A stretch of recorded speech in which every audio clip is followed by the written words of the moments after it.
All right, so Yeah, welcome back, everybody. We're just waiting for Jarek to come in. He said he's been going to be running late a little bit. cool. Um, Today we are doing the fellowship phase. Did you guys get a chance to read through the fellowship phase rules and to have a look at what maybe you'd want to do, or is that something you want to run through? Let's run through it. That would definitely help. Okay. Just going Yeah. over So I it think now. does someone want to do a quick recap of what we did last time? Yeah. Well, Wouldn't it, hurt. it was Longo, right? Yeah, And his real name was what again? Clovis. Sorry, what? Clovis the Hobbit. Clovis. Yeah. So yeah, Yeah. we eventually pushed through their little hideout. We took out his thugs. The Because obviously I'm just jumping through the story here, because originally there was this guy called Longo, and we wanted to find him, and we eventually did find him. We found out that he was a hobbit and not this orc character, so that's the short story. Am I correct? Mm-hmm. Yeah. And so there was this guy Longo. He was causing trouble, and there was all these rumors about who he really is. And through a whole bunch of adventures and little, side travels and speaking to different people and a whole bunch of game sessions, we've eventually found his hideout. We took down his thugs, and we found this Longo, and it ended up being Clovis the Hobbit. And he was Yeah. using this scabbard, which seemed to give him the ability to manipulate people and get a hold on them. But thankfully, James and Christy managed to pass that sort of, was it a corruption test? I can't remember. I think so. And I think it was. And that because they weren't manipulated by the sheath, but he managed to manipulate the rest of our party. But we ended up taking him down and taking his sheath, and I can't remember how we slayed him. I remember one of our party members slayed him. I think he tried to fight back and was slain, and then we took the sheath back to somebody in the town. And I'm just going to go to Foundry quickly. What is the... Let me just hop to... Where is my... Oh no, I've got Foundry running in a different browser. There we go. So the city of Dale. So there was somebody that we were speaking to in the city of Dale. Who was that again?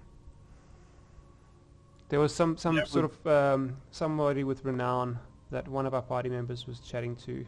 I think it was Edorath. Elder. Well, yeah. Edorath was Yeah. speaking to one of, it was like, was it the governor of Dale, or I don't know who he was speaking to. But somebody, Oh, this was the bureaucrat that Edorath would call. yeah, so he spoke to bureaucrat, and somewhere along the line between that, Lord Hakon. yeah. Now, was it Lord Hakon that took the sheath, or he put us in contact with the elves, and the elves took the sheath, but we are no longer in possession of it. We had it wrapped in cloth. Emissary, an envoy of the Elven king arrived.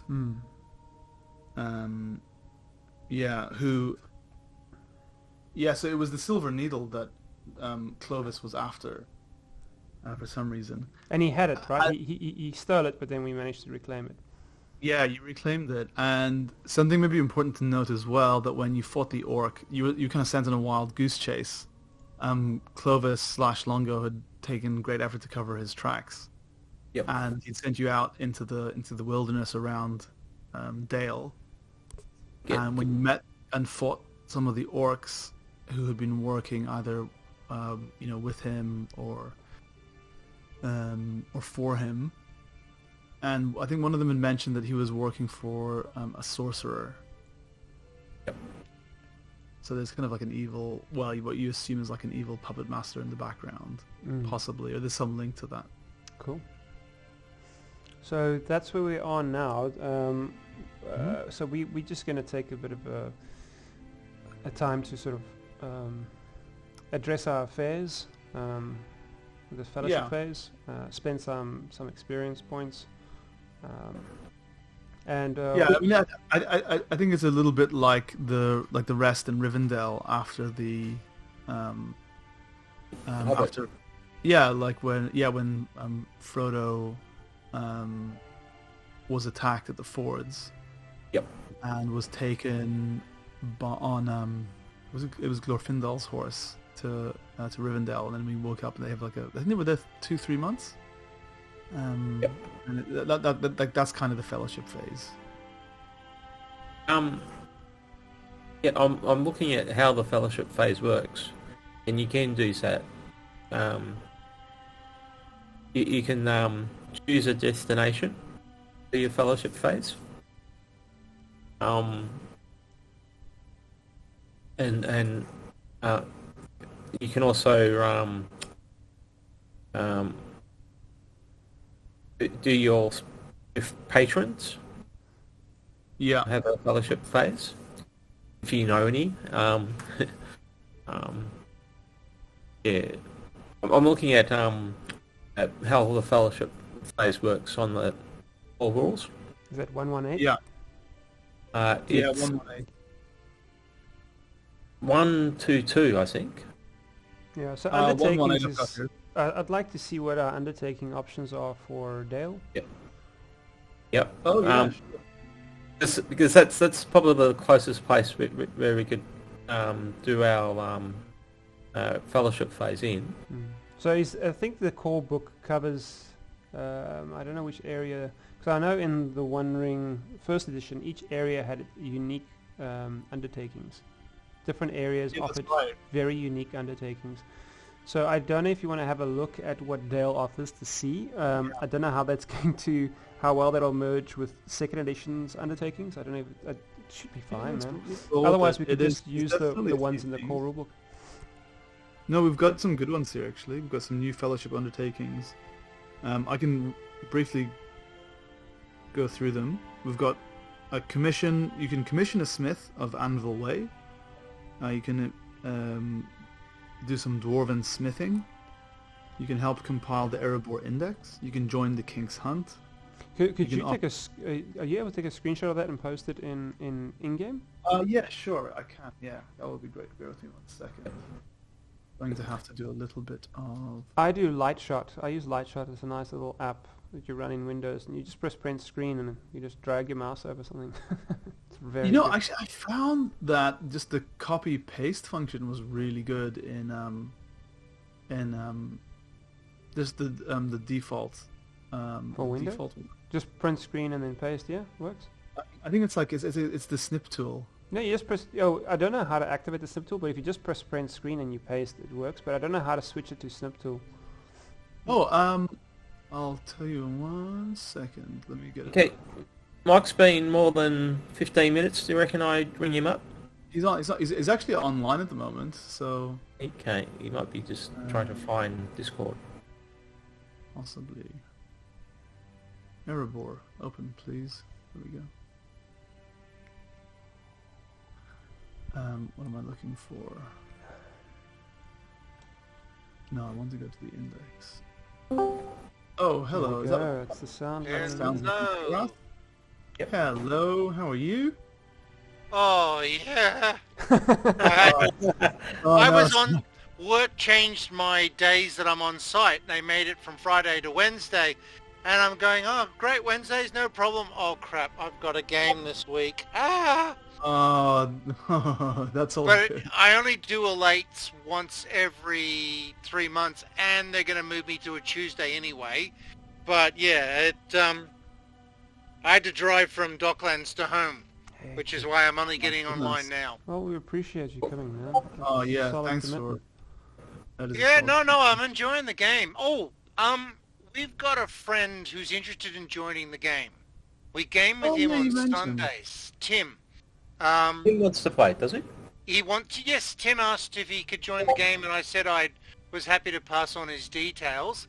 I gave him a real quick rundown. He expressed an interest in the Scholar of the 6 classes.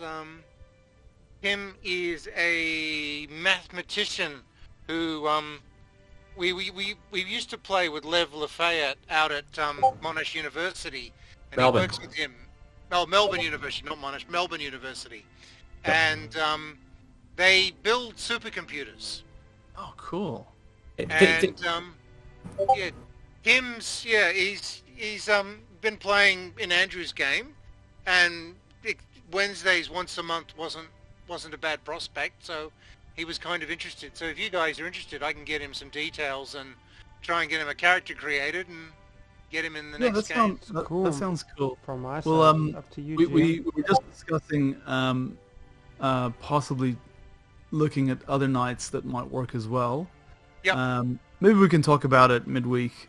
Yeah, we'll maybe organize the times first that the current players can make, and then we'll see if it works for Tim too. Yeah. Oh, somebody's pasting all sorts of stuff there in. It's the undertakings. Just quick reference for us. Yeah. Yeah. Well, I pasted... posted a Word document on the bonuses when doing skills and the bonuses when doing combat, and I did some reading up. We according to the rules, we should have gotten ourselves a patron already, but I figure we're going to get ourselves a patron during this lockdown, this fellowship phase. Yes. Yep. Yeah. And we also haven't been applying the rules properly. I posted a note. We're entitled. We have 4 fellowship points, which includes Brett from the original 4 startup players. I don't know what class he was, so I don't know what his freebie is. But I think we shouldn't count him at this stage. Well, he played the first 2 games. So, oh, right. For those sessions. But what the thing is you can actually decide as a group to go, hey, we're going to use one of those 4 fellowship points and give ourselves a point of hope each. Mm-hmm. So, thus restoring hope back to the individual hope points to the individuals. Because I'm sitting there going, well, I'm only going to get 3 back. So if I use more than 3, I'm going to short myself for another game. Yeah. So basically, in 1E you have that shared pool.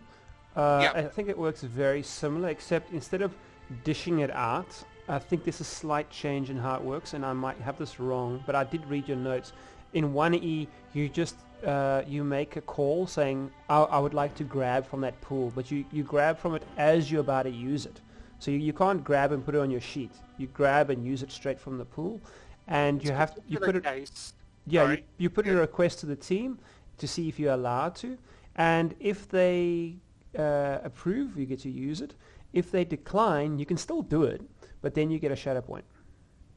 Ooh. So that's 1E. Now 2E, it sounds like you can take it from the pool and put it to your sheet for later. You're kind of like handing it out like candies, or if everybody agrees to it. Okay.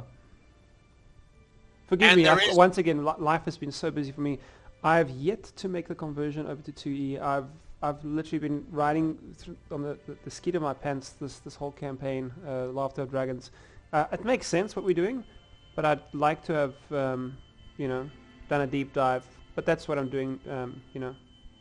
I agree. And the book is nice because I can sit down on my comfy chair and read the book instead of being stuck in front of the computer trying to scroll through screens worth of PDFs to sort it out. So I actually went to Mill Sims and ordered a copy of the game. Oh, good. Cool, guys, my fire alarm's just going off. I'll be right back. Okay. So that can be a showstopper. How have you been, Jarek? I've been busy, not bad. I have managed to avoid COVID more than once. Oh, Sunday good. fortnight ago, I went to my sister's place in Upway, which is an hour's drive from here.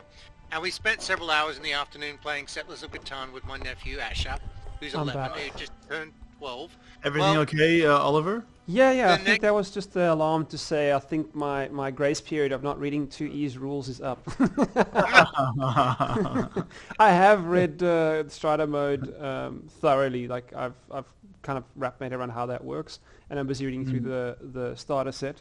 But I keep trying to get to it. I just don't get around to it. So now I've actually kind of put time aside because I really enjoy understanding the system that we're playing. Because there's that slight sense of awkwardness where I'm like, Yeah, I don't know. It feels nice to own that space and like really I like agree.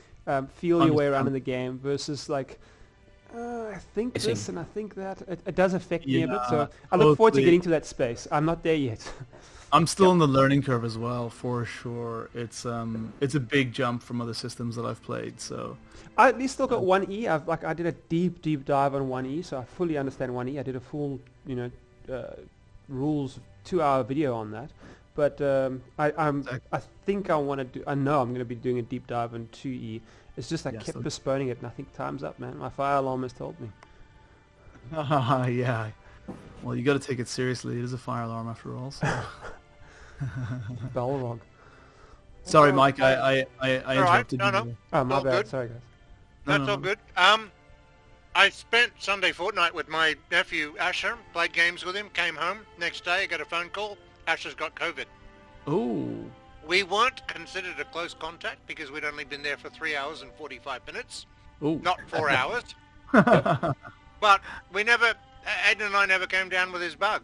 In fact, last week my son Declan was sick as a dog. He got up and he got onto a couch in the back room and he didn't want to get up off the couch.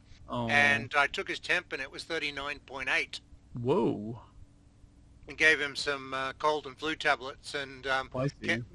we had water for him and looked after him and yeah, he didn't. The next day we both went and PCR tested and both came back negative. So glad to he either hear. had the flu or a nasty head cold. But at the moment, both the flu and the head colds are both doing the rounds. They are. The flu is apparently, doing the rounds very heavily. Yeah. Um, So I have been dodging bullets. We have two friends of mine, Andrew, who's in the game now, and Doyle, from a friend of mine from Conquest, both got sick with COVID. Not me, I nothing. heard. So been rather That's lucky good. there. Yeah, good. I'm glad to hear that. Jarek, just as you were coming in, we were talking about the fellowship phase. I've posted just a little bit up in the in-game chat the new fellowship phase undertakings that you can do in Dale. There's like a little list there, so you can take an apprenticeship with a dwarven smith, study with a master craftsman, study the stonework, stay at the tavern, which you've actually already stayed at. Search the deep tunnels, pay homage to the ravens of Ravenhill, offer counsel to the royal court, join the king's hunt, and compile the... So we can do one item together as a group, and each of us can do one item as a freebie, which comes off our classes. So we each get to choose one undertaking, and then if there's a captain in our group, we get to do sometimes certain certain cultures that you do, or no culture. Captain is what do they call that again? You get culture and you get calling. So captain is a calling. So if you're a captain, so like for example, you can do strength and fellowship for free. But what does the rule say? So we each choose one, but is there a group one that we choose as well? The one we do as a group, and then which I recommended we do find patron. Yeah.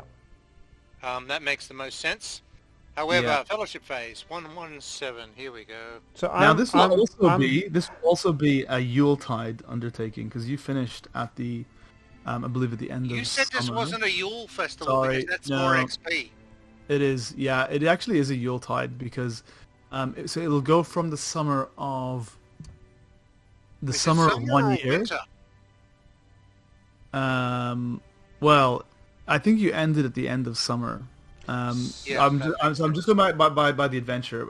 This is going to override whatever I've said in the past if I've made any mistakes. No, it's all It will be the end of summer that you finish, and it will continue through winter into the new year, and possibly spring or summer. You're not quite sure when the next adventure will start, but yeah, it'll be a Yuletide.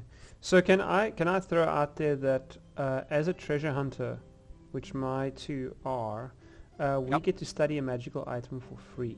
So in this case, it's either going to be magical, according to James and Christy, magical is when it's dark magic, and blessed is saved from the elves or the wizards. So they get to study an item, and it's a free undertaking. So can I kick things off and do that for free? Yeah, sure. Go for Now, are you going to make me roll? But I'd love to kind of stop the elves before they leave and maybe have a little conversation with them and offer our services, maybe under their protection to Yes. to look at this. And if we maybe succumb to the effects of it, they can always maybe step in and help us. But we'd love to study this further, and that's a free calling that undertaking we get to do. it. Yeah, sure. Are you referring to the Black Scabbard? Yeah. Yeah, sure. So hopefully Go they for haven't left Dale yet, and we would like No. to sort of stop them I- or meet them wherever they are having their festivities. And I what did do you require from me? if I could, I did actually ask about the returning of the needle was a little glossed over, but it turns out our names have been taken to Elrond Okay, cool. as the people that returned the needle. That's Sure. right. Okay. So that to me screams, big step up in Reputation. our position in life a little bit. Yeah.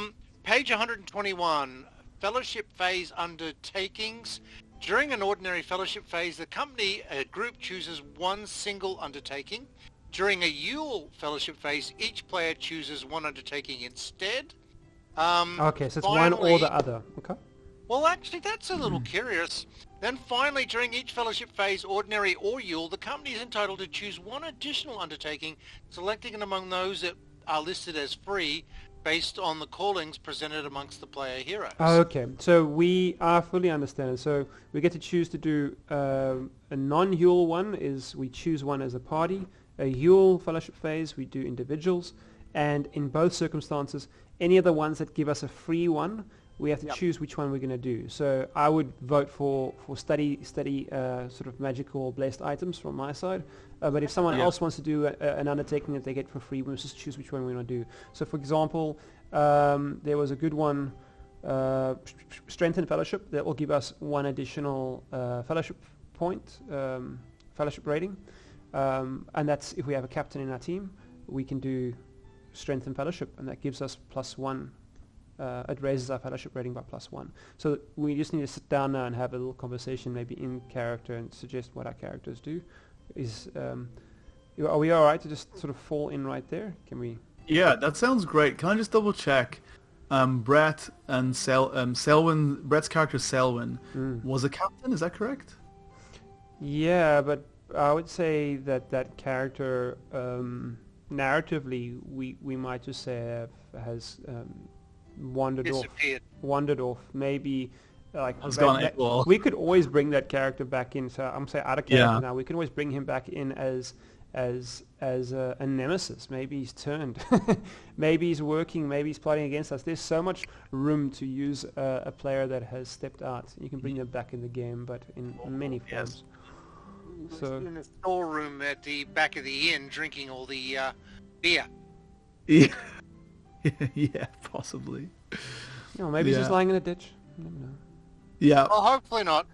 So, I actually didn't quite read that properly. I thought each of us got an individual, but no, you're But right. during a The Yule, company's entitled to choose- Well, no. Finally, during each fellowship phase, ordinary or Yule, the company is entitled to choose one additional undertaking, selecting amongst those that are listed as free. But you got the based on first part calling. right, though. Is like the difference between a Yule and a non-Yule. That's like a group choice or individual choices. I wasn't aware of that. No, neither am I. And because Andalib kept telling me it wasn't a Yule one. Yeah, I That's like alright. blaming Correct. Andalib. I like that. Let's go. Yeah. Andalib told me. I like to keep you guys on your toes. I like to just throw I in a can bit tell of, you here and now, I want to fake do news Meet every now and Patron again. as my Freebie or as Yule, your individual one. Your my personal individual choice. one. So is there are you guys okay with us? Is there anyone that stands out that you guys maybe want to do that apart from studying magical item? Because I'm happy to do that as the free one that we're going to get, but we can only do one For free you one. to do it because we've got the scabbard, and the other one we can also research if we can do too is the needle. Where is the needle? We gave the needle to the elves. So both is with the elves. Okay.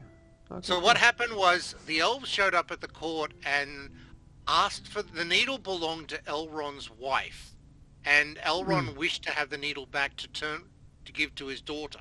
We said yes, and then the GM then turned around and said, well, by the way, she's going to make a special banner later on that will be made with that magical needle.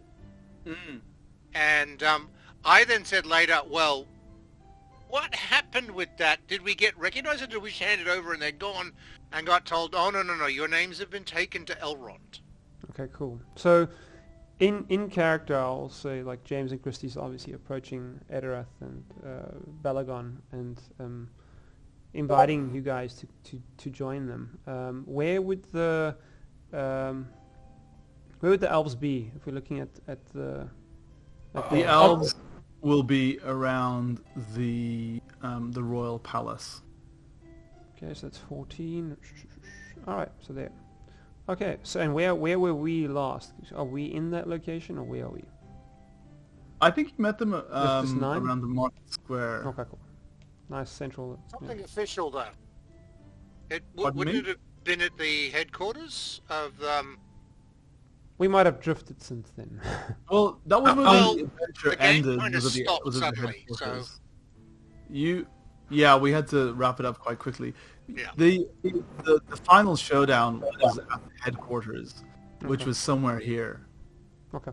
Somewhere we can between say the we were 20. there. I'm okay with that. It was Alright, in so- Broken. So We went back to town. We went into town proper, and I thought we met somebody officially. Oh, we told the people, Yeah, one of the we did. magistrates about Hakon, what Lord had Hakon. happened. Remember? And they Yeah. were investigating, and then the elves came up. So So- I'm pretty sure it would have been back at some sort of barracks or okay, headquarters. so that's 15. Is the royal barracks is at 15? So I'm gonna just James and Christy are kind of like they itching, man. They treasure hunters. They itching to know more about that. They didn't want to let go of that scabbard in the first place. They're like No. really kicking themselves. Like maybe there's some way the elves can turn this thing. Like You've got do the some kind of blessing. The elves have got the scabbard at the moment. Like so they like. No.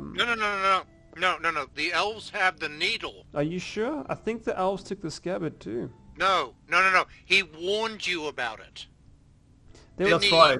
Yeah, the elves warned do you not about it. have He didn't the take it. tablet. Ah, okay. Yeah. Well, we're gonna go to the elves anyways. We need some backup. We need some backup in case we go all Bilbo, crazy-eyed. Now let me just open up the Laughter of Dragons. Bear with me So one that's going from 15 to 14. So from Royal Barracks to Royal Palace, just to speak to the elves, and then just let me know what roles or anything I need to do. But it is a what's it called again? Undertaking. So I think that just takes place. But if you want me to do any roles, let me know. But I think Yeah, I it's gonna- automatically succeeded. Lord. I think that's an This is automatic Lord. success. This is the magistrate that you spoke to, Lord Hakon. Oh, you dropped a picture? Okay, cool. His I face, will yeah. I will pull that up quickly on Yeah. So how does There he is. how does that undertaking work? This I think study it's an of a automatic success. blast- It just blast. happens. But as far as the discussion and how that takes place, there can be, it can take form of normal gameplay, but I Yeah. do believe that the GM, when it gets to the fellowship phase, the players kind of take role reverse, and the players kind of take the narrative seat, and we can kind of like dictate what's happening in that scene within limitations, I believe, within what the party approves or not. But we kind of get to tell the narrative, and then once the fellowship phase is finished, then you go back into the narrative seat. Is that Okay, right? Cool. That sounds great. Yeah, I can roll with that. Here's something. To sum up, during an ordinary fellowship phase, the company will choose a maximum of 2 undertakings, and a number of undertakings equal to the number of players plus 1 during Yule. Equal to the number of players plus 1. Yeah, 1 group 1, and in our case 3 individuals. Yeah. Players must always select different undertakings. Unless they are marked as Yule activities. Such endeavors can be chosen by any number of player heroes. Cool. So what's that saying to us? We get to choose one each plus a free one, but is that free one what they were referring to earlier, the one that meets our Well, it says here, calling? players must always select different undertakings unless they are marked as Yule The activities. the text just before that. Well, what it says is to sum things up, we got a maximum of 2 undertakings or a number of undertakings equal to the number of party heroes plus 1 during Yule. So each one gets an individual and one group one, I think is what that's referring to. Yeah, there might be some abilities or features in some callings that might... Did you say the captain allows for an additional... Yeah, that additional- captain is for Strength and Fellowship phase. So that's a undertaking called Strength and Fellowship phase. If you have a captain, you get to do that for free. If you have a treasure hunter, you get to do study magical items for free. So Yeah. certain undertakings are considered to be one of the free ones that are offered, but you can only do one of those by the sound of it. So Before we do this, could I suggest that we make the fellowship first? Could we like kind of officiate the fellowship? okay. Because Yep. yeah, this will have an effect on what you might want to do in game during the fellowship phase. So if we kind of turn to page 51, the company, it goes through starting patrons and how to create a fellowship as well. So you've got fellowship rating, fellowship focus. I think one for each player. yeah. Oh, actually, GM, I asked a question. Can we have used some of our previous fellowship points to boost our hope points back up if everyone agrees to it? Yeah, I know it's backdating it, I was going to suggest, because it did come up earlier, I do remember at the beginning, Oliver had asked about fellowship focus in the very first adventure, Blood in the Waters, and I missed that. yeah, we said we would skip it and then later return to it. So I'd suggest we do We that never now did. and retcon it. Well, we can do it now. Yeah, that's what I would suggest. I'm happy to backdate a few points. Yeah. Let's retcon it. Yeah, because it was raised at the very beginning as well, and then Yeah. technically that's something we missed. And it's something that we missed just being new to the game. Yeah. That's right. So, initially I would have said 4 points, but if you want to call it 3 points, I'm happy to call it 3 points and get 3 hope back. Well, it would have initially started as 4 points because we had Selwyn in the party as well. But Yes. since he's gone, so we'll do it at the date that the adventure started. Yep. Okay. There's initially 4 members, so that should be included. The other thing you can do with using those fellowship points is activate things to go with your patrons concept, but we didn't have a patron. No. So I would suggest that we use... It's up to the party. If you want to take an additional patron, I would suggest Balin is the starting patron, given that the adventure was based around Dale and Yeah, cool. Lake Town. That or King Bard. yeah. So yeah, You're welcome I'm happy to use go with either. King Bard. Yeah, cool. Is that a discussion we do in game or out of game? We're It- kind of it- retconning it now. Yeah, let's we'll retcon it so we can discuss it amongst the players. So what did you want to do now apart from you wanted to form the fellowship? So do you want to do fellowship focus? So we each choose one player to be our fellowship focus. That's how 1E worked. I don't know if 2E works that way. fellowship focus. Fellowship players providing support to their fellowship focus make them gain 2 dice instead of 1 dice, but it uses a hope point to aid somebody, by the way. Yeah. Okay. Oh, that's quite useful. You get to aid somebody. You spend hope and you give them additional dice. Yes, you give them the dice. However, if you are the fellowship focus for that person, that makes you give 2 dice instead of 1 dice. However, I got the impression the fellowship focus wasn't something that had to be done during Yule. It was something that you sorted out in-game and roleplay. All the time, yeah, all the time. So Yeah. 1E, you had fellowship focus, and that was you would get if you ever used if they got injured, it would affect you regaining hope, because at the end of every session you would regain hope, and if your fellowship focus got injured, you wouldn't gain hope. So you had invested interest to protect them. But so that's the negative side of it, and this is 1E. And then the positive side was you get to you could do certain things for free to protect them. So if I can't remember exactly, it's been a long time since I did that one, but there was a positive knock-on as well for having the fellowship focus, that person can, initiate a free sort of trait, I think, to protect you at certain times. They can invoke a trait to protect you. Page 55. So in this case, it might be a bit different. So yeah, it is. Page 55, Fellowship Focus. A company's fellowship rating represents their loyalty that adventurers feel towards each other. But some of them might share an additional level of companionship with another member of the company. Such a bond may be due to the respect felt for someone wiser or nobler, a special friendship shared with an old acquaintance, the kinship shared with a fellow compatriot, the deep affection for a dear family member, or even pity for someone considered to be weak and unfit for adventuring. Now, yeah, so like Sam and Frodo, or Balin. The benefit of it was when you aid them, when you play heroes providing support to their fellowship focus, grant 2 dice instead of 1. However, player heroes gain 1 shadow point when their fellowship focus is wounded, suffers a bout of madness, or is otherwise seriously harmed. This shadow gain cannot be prevented with a shadow test. See page 137. Okay. So you receive a shadow point. Okay, so it's not that you can't regain hope, but you actually get a shadow point. But now, how do you support? Is support something you can do all the time throughout the game, no matter who it is? You can always do a support action, or is support something you can only do for a fellowship focus?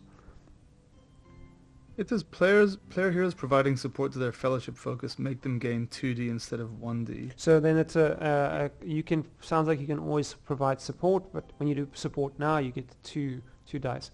So there's an example on page 21. It says.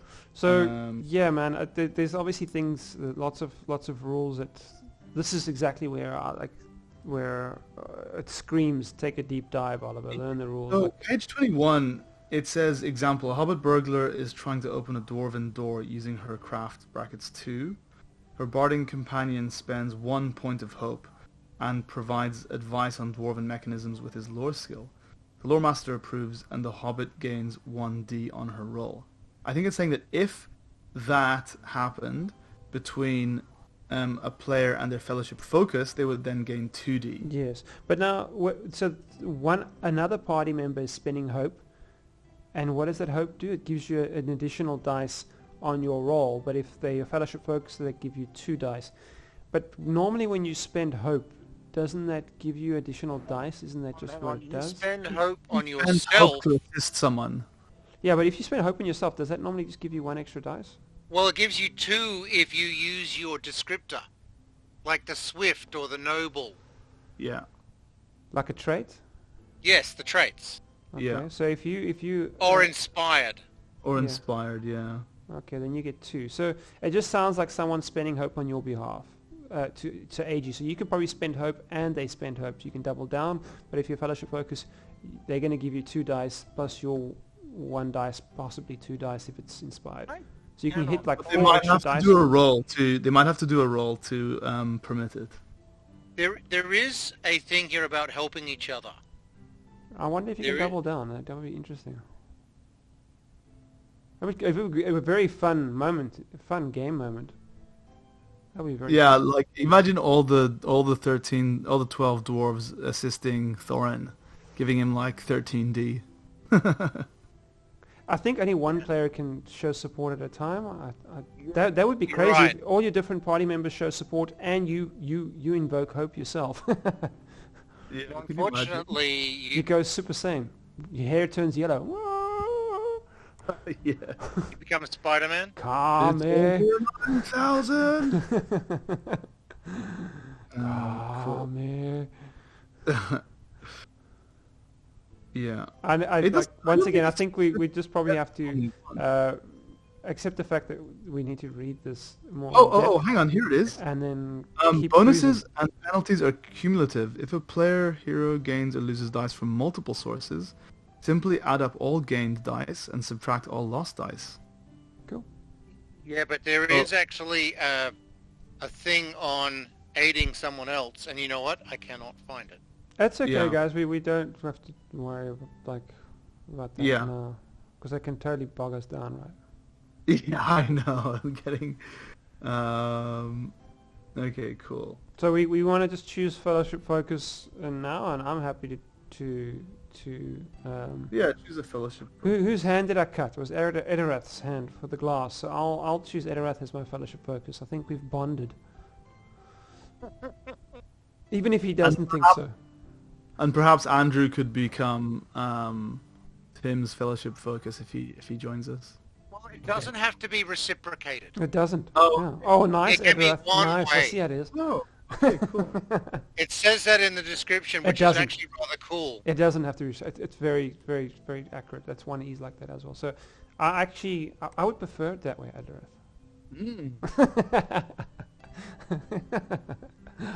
I'm kidding. Wounds, complications. Okay, cool. Good to know. So are we trying to think? Are we going to pick a patron? I reckon that's important. I think we've chosen King Bard. It's Oh, because no. it's Dale. Is that? Yep. Are we Yep. happy with Okay. that? Because we were Yeah. supposed to choose one already. So, we're just gonna retcon that. Yeah. Oh, hang on, we can do that, roleplay that out now. Sure. I'm happy to roleplay, man. Yeah. Yeah, same here. No, you know what's going to happen. I'll finish the game and I'll find the damn thing on Aid Another. So, I how do need you to guys start running it. know King Bard? Was it King Bard or was... He's King. Did you He's say? King Bard by now. It's after the Hobbit, so he's definitely King Bard by now. Yeah, it's after the events of the Hobbit. I thought for a minute that you were saying Balin a moment ago. But That was the options, Balin or King Bard. But since we're in Dale, like possibly King Bard would be a better choice. Berlin would be a better choice, wouldn't it? I just You- Where's I would Bard? Where's suggest- Bard located? He's not in. Is he not in Dale? Have I got confused? Which area on the map is Bard? Where did he retreat to? Did he retreat? side of, Lake Town? he was the west side of Mirkwood, wasn't he? So did he take over Lake Town and then? Oh, Bard. Hang on, no, Bard was... Sorry, King Bard was Lake Town. Yeah. So Bard, I think took. Didn't Bard move back where you to came from Dale initially. and then? there's a patrons list in the core rules, Page, please. and Berlin is in one of them. Yeah. Um, Hand on forehead. I would suggest King Bard for now. Mm-hmm. You can have more than one, by the way. Given where well, this is a starting patron. I would say King Bard for now because hand on forehead. Given where you are, He is of Dale. He's located likely in Dale, I believe. awesome, very Okay. soon point yep, in that makes sense. Dale. Yeah, so Lake Town, they kept on doing their own thing, and those who didn't want to join King Bard stayed in Lake Town, and then King Bard moved with these followers to Dale and restored Dale. Page 52, starting patrons. Balin, son of Fundon. Bilbo Baggins. Círdan the Shipwright. Gandalf the Grey. Gilrayan, daughter of Derail. And Tom Bombadil and Lady Goldberry. They are the 1, 2, 3, 4, 5, 6. Yeah, Gilrain is, I believe, Aragorn's mother. Is that right? I'll double check. I think you're right. So, yeah, where do we go from here? So we've do. We've got a King Bard- problem that King Bard is not listed as one of the patrons initially. I'm willing to in the region Laughter of guide I'm Dragons? using. In the region guide that I'm using, he is. Laughter of cool. Dragons, yeah. Yeah, so it's actually an Erebor, the Okay. Lonely Mountain. So we'll convert it to 2e.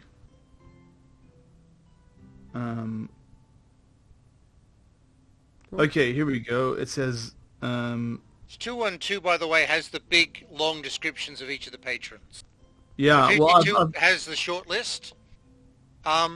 Each of them boost the fellowship points by 0 to 2 points.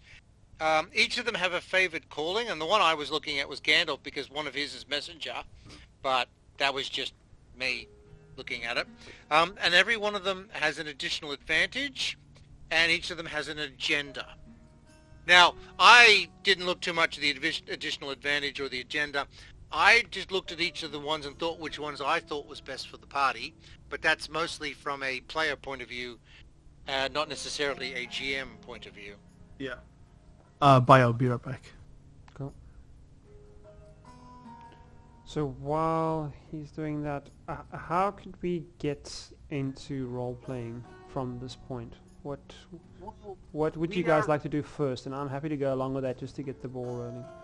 Well, you really wanted to do finding the elves before they've left town, and they might be stuck here for the Yule festival, or the Yule Yeah. Okay. time anyway, but you wanted to do your researching of the scabbard, Mm-hmm. or the needle. I'm happy to do that first. And then, look, each of us gets One action. one action, One. and then there's one final action as well. Which is the final action is the one I think I'm doing, because the rules, I must admit, I was reading that now and there is a bit of confusion on that. I don't want to get distracted. I'm happy to just keep moving on that. But as far as where am I now? Getting distracted is a Hobbit thing. Where is that was where is it now? Fellowship phase. What page was there we go, fellowship phase. So how they explain undertakings, I like how they explain it with the three points there. Okay, during a fellowship phase, a group chooses one single undertaking, and then during a Yule, each player chooses one single undertaking, and in both cases, we get to do one free one, but only one free one. I like how they explain it there.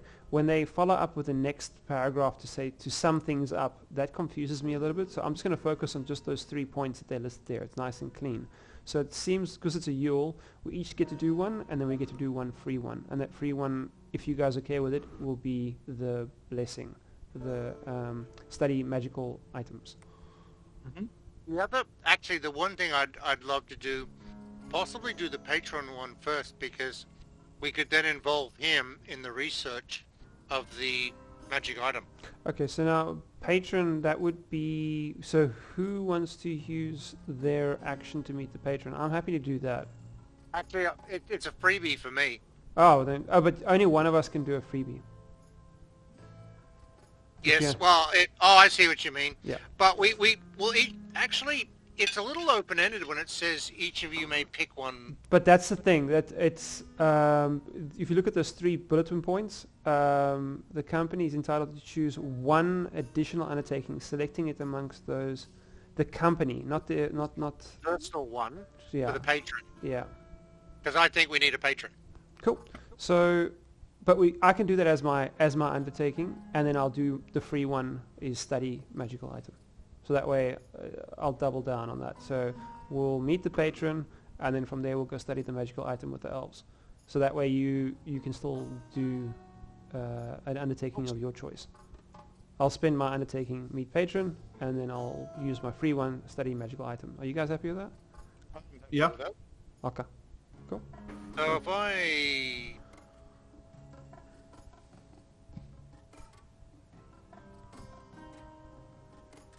back this up. Aha! So we've got gather rumors, heal scars, meet patron, ponder storied and figured maps. Well, Dale could be an interesting place to look up maps. Strength and fellowship's a raise- good one. Sorry? Strength and fellowship. You're almost there. It's 2 more down.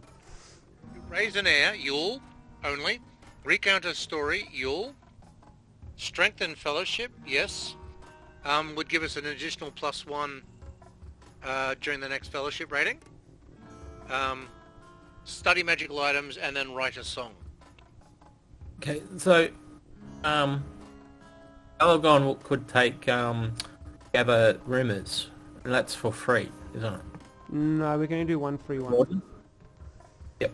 Oh, for the group. Hang on. Yeah. During a Yule fellowship phase, each player chooses one undertaking instead. Yeah. Instead of the group doing Oh. one, we each get to choose one. But yeah. then we also... So I got a feeling that's just from the general list.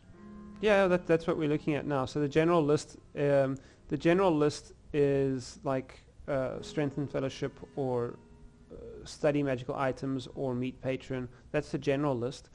But from that same general list, those items can also serve as a free one, because they got that small text there saying, if you have a treasure hunter, then it's free. So Yep. it's the same list. Yep, It's the it's same perfect. pool of items, I think. Capital rumors. Okay. Okay, cool. Way to go for strength and fellowship. Cool, man. That would be a team move. Obviously, only if you want to, but that would Well, be that would be amazing. the one that I try and bring the party together to make us more effective as a group. Yeah, that would be brilliant, man. All right. So as soon as Cool. he comes I'll back, go. well, we can do this without the GM, because essentially we running the show, because it's fellowship phase. Yeah, Go for I'm it. here. I'm just eating an cool, man. apple. Cool. One thing we do get for Yule is your Wits rating. Was it Wits? Beside your fellowship phase, all players earn a number of skill points equal to their Wits rating, and add this amount to the total they accumulated. And it says here, only to skill points. It does not add... Oh, it doesn't add to the adventure points. No. Damn. Because once we're done doing undertakings, we need to just explore resting and recovering and spending XP. So we've got a lot of ground to still cover. We've got an hour Yeah. left. Of it, we get 1 point free of shadow. Do you get to take 1 point of shadow away? Yes. There is actually a heal scars if you have more than one. Just trying to find where is my shadow on my... Oh, there, I've got 1 temporary. So do we automatically just take that away? Yeah. Fellowship phase? Oh, wonderful. Yes. But if you had more, you might have wanted to go for heal scars. Yeah, cool, man. All right, I'm happy about that. And then, since we're here, we might as well have a look at the... Do we heal anything other than, like, endurance? Does that go back to max? Yes. Endurance and wounds go... endurance comes back and wounds go away, which is good because I'm wounded. Yeah, likewise. So I... try and All figure out wounds? how do I take wounded away? There we go. Control... Alt. If you alt click it, you can disable it. Yeah. And then rest, it's prolonged or short. Where is that? Where's the rest part? There's buttons here. I believe they probably activate automatically. Well, Oh, cool. since you're full health, I just want to see something. So 15, if I click short rest. Oh, there we go. It automatically just heals your character. If you click those little icons on your character sheet, short rest or prolonged, under endurance, it actually pushes your endurance back up. That's neat. Hope. Let's. So endurance is full. Shadow 1 point removed. Wound removed. Hope. What happens to hope? Does it you get 3 points You back? get or 1 your heart value back, except for me, which is halved rounded up. So if you've got 5 heart, you get 5 hope back. But we also retconned that we were getting, was it 3 points worth or 4 worth of hope Per from session? using for using from the fellowship points. We can Yeah, keep it at 3. there 'cause is it's 4 at turns. the moment. Well, there's. It started with 4 players, Yep. so by the end of this adventure, we'll count it as 4. But for the next one, Okay. it'll just be 3 because the party will be Well, small. actually, it will be 4 because I'm doing strength and fellowship. Okay. And then if we add in Tim, that would potentially make it 5. Yeah, potentially. Yep. It sounds cool. Well, That sounds so we started off with 4 players, so we should. Sounds like you're saying let's get 4 hope points. Plus, you're gonna do strength and fellowship. That takes us to 5. From the fellowship, right? The 4 points comes from the starting number of players. Correct. So we're doing Is that 4, and then It'll be 5. and then with that additional, forget what it's called again, undertaking, we're going up to 5, and then that's during the fellowship phase. Do you add 1 point of hope per player, or is it at the beginning of each session? At the end of It each says you recover them session. all. Your hope, you automatically recover all your hope at Yule. Because Oh, what's that's the true as point? What's well. the point of then doing that undertaking, which is called strength and fellowship? It says there, Yeah, Choose because this otherwise it... undertaking to raise the fellowship's rating by 1. Oh, we increased the rating. Oh, okay. So does that Oh, mean is that what... we oh. operate at 1 higher now? So if we're a party of 4, we then actually considered a party of 5 for that fellowship for the phase. next adventure. Okay, so It's not a permanent upgrade. Isn't it? It's No. still the next fellowship. yeah. Where So, does it say that? I'll tell you now. That is on page 123, top left. You're right. But +1 until the next fellowship phase. Okay. Okay, so But where, it's still where worth is our having. fellowship pool? Hmm. I just want to update that quickly. Where is One it? for each player Where is it? Where is it? Where is it? initially. It's There, towards the fellowship. bottom. Under equipment, there's fellowship. We're currently on 0. So we were on. We would have had 4 points.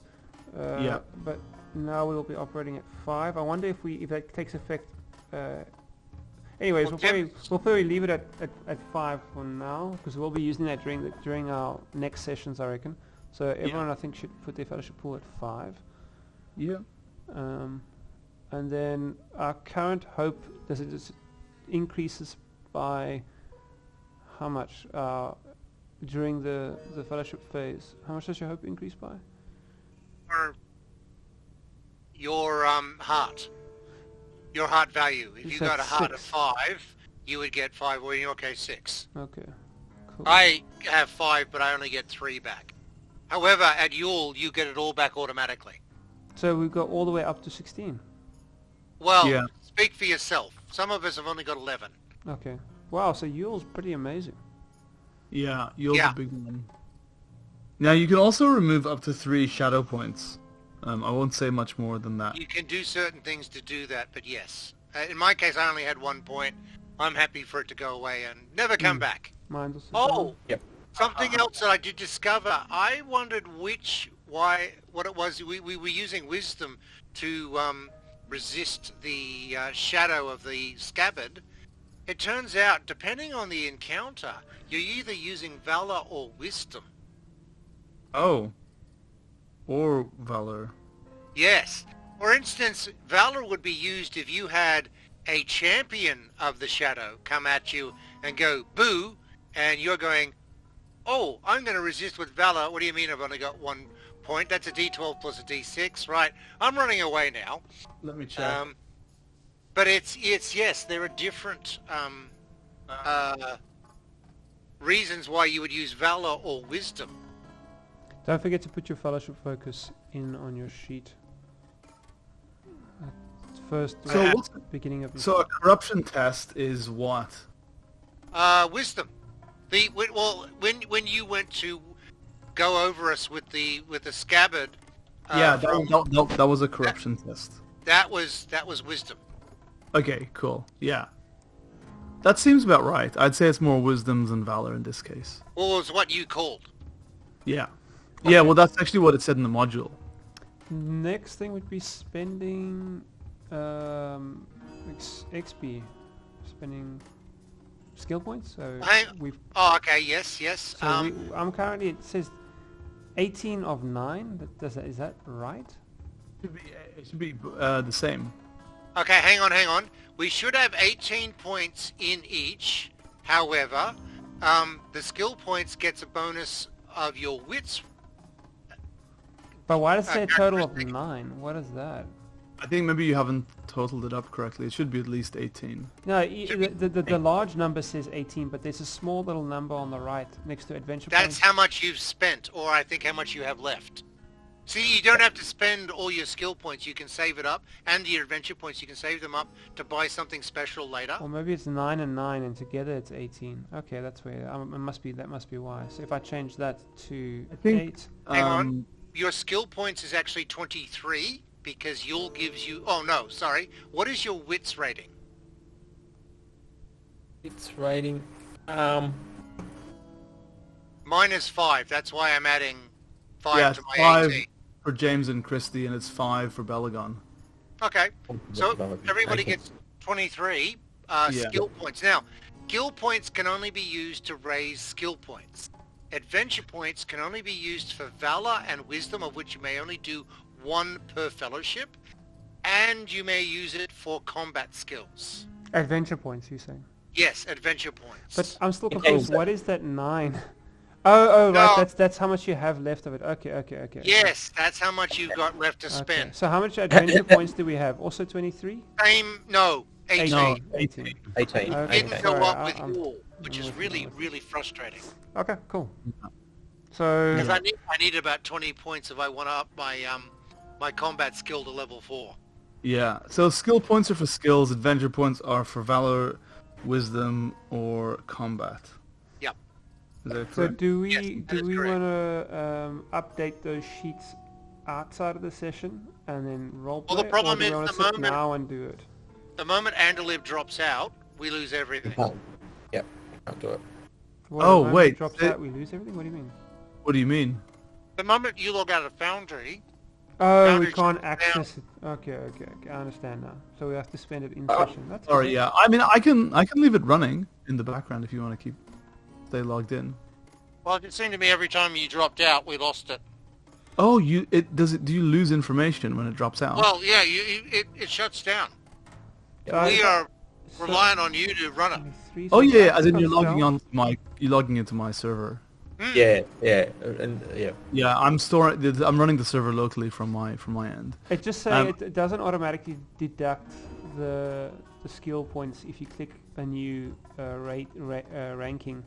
Like I just added one to stealth, but it didn't automatically deduct it. So what is the cost That's annoying. for that new point? It's on 119. page... Yeah. Because I know in Page the first 123. E it would cost you the amount of points you're trying to obtain. So if it's 4, it's gonna. If I'm going for rank 4, it's gonna cost me 4. 20. No. If your new Valor or Wisdom rank, if you're going for 2, will cost you 2 points. Yeah, Your skills. skill or your adventure point cost, on the other hand, for me to buy level 4... Oh, excuse me. Level 4 combat would It's be 20. 20 points. Yep. Okay. Okay, so I have to go to It doesn't page. say. What It page doesn't is that? say combat though. That's 119. 123. Is it? 119. Down the Sorry, bottom the- of the page. Oh, 119. Okay, experience points. Okay, cool. This is great. Thanks, man. Yeah. I can see the table, but it doesn't specify 20. New skill where combat points get or bought combat proficiency. New skill or combat proficiency. So combat proficiency would be what? What's the isn't combat is that like Combat points axes, are bought swords, with spears, adventure. Yes. bows, brawling. Okay, that's Yep. those weapons. Okay. So mine's gonna cost me 20 because I'm going for a new skill level is 4. Yes, that's right. That's it. Yep. Oh. It should actually say so new valor or wisdom rank. So, Can I do that with my sword?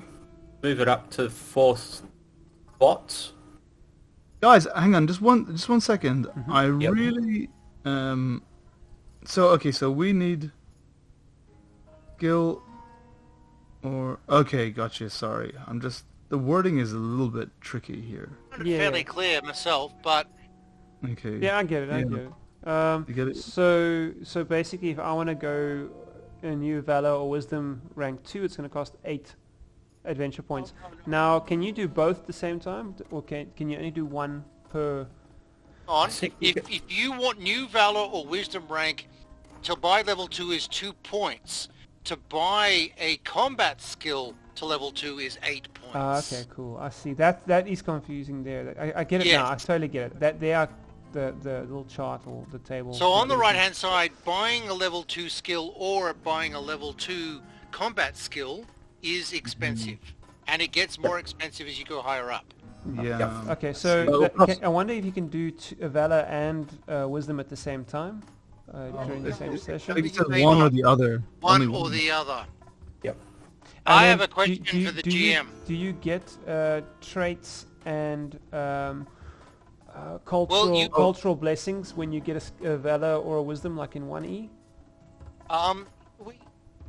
Valor is traits where you build up your combat prowess. However, Wisdom can either have the wisdom bonuses or the cultural bonuses of your race. And that's something I want to ask. Can I take one of the cultural Northman traits? I'm honestly not sure. It doesn't say that I can't, but I thought I'd ask you before I did it. So we're looking at where is the Page 119, and then on the character sheet. But I'm looking to see what valor or wisdom does. I know that. Oh man. Page 77. That's the Oh, here we beginning of go. the... Yeah, 78. I know That's what the beginning of... in 1E that when you buy Valor or Wisdom, when you buy it, you get a cultural blessing for the one. Oh, you can choose. Okay, so you can choose a new reward There we go. See, yeah. every time you gain a new rank in valor. Yeah. It gives the things like the close-fitting armor or helm, the cunning make, armor, helm, or shield, fell weapon, grievous weapon, keen weapon, and reinforced shield. Now, if you keep going, your virtues list, which comes from your wisdom, you can either choose the confidence, dour-handed, hardiness, mastery, nimbleness, and prowess, or if you keep going, the next page says cultural virtues. All heroic coaches feature 6 cultural virtues that can be chosen exclusively by members of that culture when they gain a new rank in wisdom in place of a standard virtue, and only starting with wisdom 2. I'd like to suggest to the GM that I would like to take the virtue about traveling. Are you a barding? I'm a Ranger of the North. Oh, sorry. Yes. Ranger of the North. Here we go. Endurance of the Ranger. They say that a Ranger with a clear trail to follow can never be weary. You hope the saying will prove true, as it will be your fate to travel often in haste, to seek distant lands on urgent errands, or to relentlessly hunt your enemies. If you wear a suit of leather armor or no armor at all and carry no shield, you never gain fatigue during a journey. I so want that skill. Yeah. That virtue. So just remember, So cultural level virtues you have to roll on, hey? Just remember you have No rolling. You pick one of the 6. No, a virtue is I think an automatic success. A cultural virtue you have to roll on. All cultural virtues describe abilities that can be employed under specific circumstances at a cost, or else requiring a die roll. Players are advised to read each description carefully. So cultural virtues are a little bit more expensive to execute. So they come at a cost, or you have to roll, do a die roll to But you can choose it. But you can still choose it. Of course you can. Choose what you want. Of course you can. I'm just helping understand the differences between them. So that is when you. Some of them are passive and some of them are active. That's what it is. Yeah, so you're gonna have to roll to.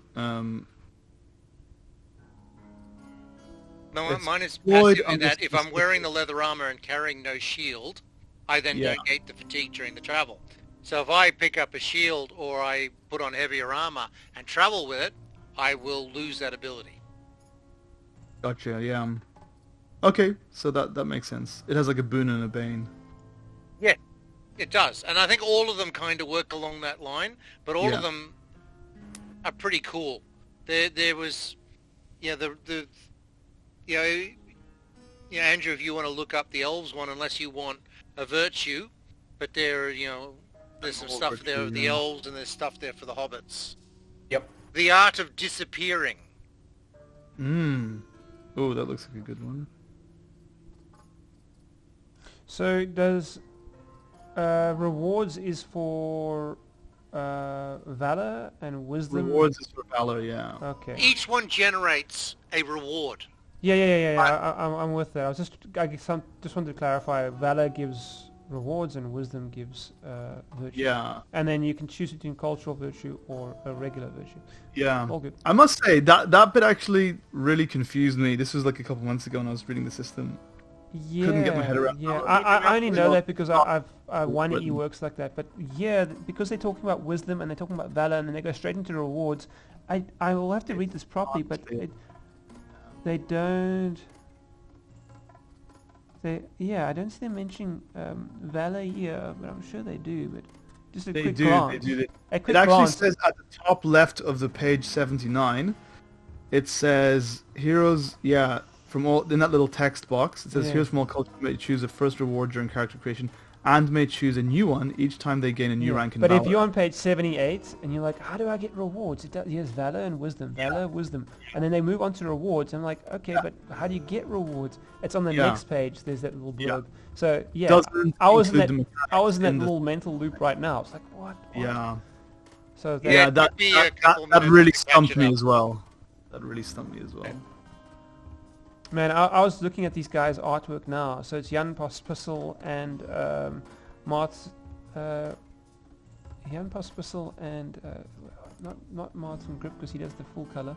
It's the other artist, Alvaro Tapia. So Alvaro Tapia and Jan Pospisil, they do the illustrations. And man, I don't know if you guys saw, I posted some illustrations. Yeah, I saw it. I loved it. And that was really. I just look at these guys' work and I'm like, ooh-wee. But I should try to impersonate them, but Yeah, I've yet it's to try great. that. I actually love the pencil drawings. Oh, thanks, man. But their stuff in this book is amazing. Yeah. At 78, it does actually explain the difference between wisdom and valor. Wisdom is how wise you become. Valor is how essentially good in combat or a valiant adventurer you are. So apart from the bonus you get when you spend it, obviously when you're doing a roll against a shadow and stuff, then that stat still comes into effect as well. It's not just about the reward or the... So if we get another encounter like we did against the halfling, I'm bumped up my wisdom to 2, so I'd be rolling a d12 plus 2d6. Mind you, if somebody steps out of the shadows and goes, you know, haha, I'm a champion of the shadow, I'm still going to be on 1 dice for valor. Yeah. But I can tell you what I'm going to be boosting next, valor. Yeah. What are you gonna choose from Valor? I'm not sure. One of the things that did get me is making yourself less vulnerable to weight. Where's that? Well, no, there's several things, like the close-fitting... Well, the one I took was the cunning make of my leather armor, which makes it 2 lighter than normal. Yeah. That's So cool. it weighs less. Mhm. And, but keen weapon or grievous weapon, adding 1 to the damage rating of the selected weapon. Keen weapon, attack rolls made with a keen weapon score a piercing blow on a 9 or better. Mm-hmm. Mind you, the grievous would be good for the you know, instead of doing 4 points of damage, I'm doing 5. Yeah. Makes perfect sense.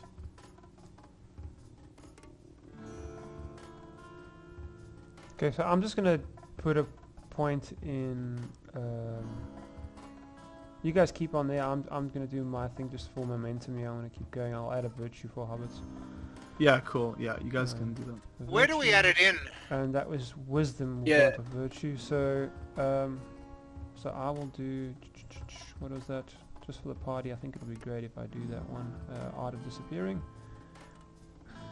And then... The virtues. I have to drag and drop them. If you tell me which ones you want, I've made. They're basically items. But like endurance of the ranger. Oh, that's under virtues, right? Yeah. Do you want me to drag and drop that into yours? Yes, please. Yeah, there you go.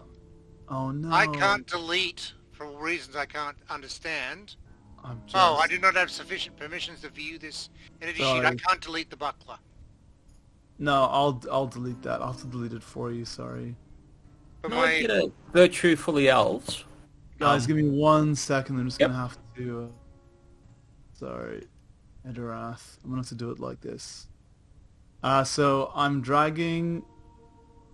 Oh, it's already there. Mike, can you see Endurance of the Ranger Where?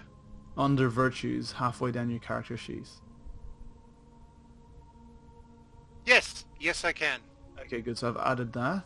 So go. And you want me to go- remove the shield? Is that right?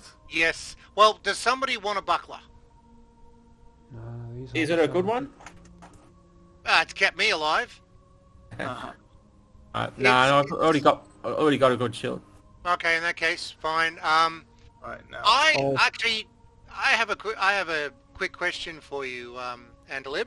Yeah. One of my spears, I cleaned up one of them really, really well, was struggling to clean up the orky stuff off the Great Spear. So I was going to go to a blacksmith and say, here, I'll give you my buckler. Can you help me clean up the spear? Oh yeah, sure. So shield goes away and finds its way to a new owner, and I get a cleaned Spear. up spear that Yeah. doesn't look like it's fresh taken off an orc.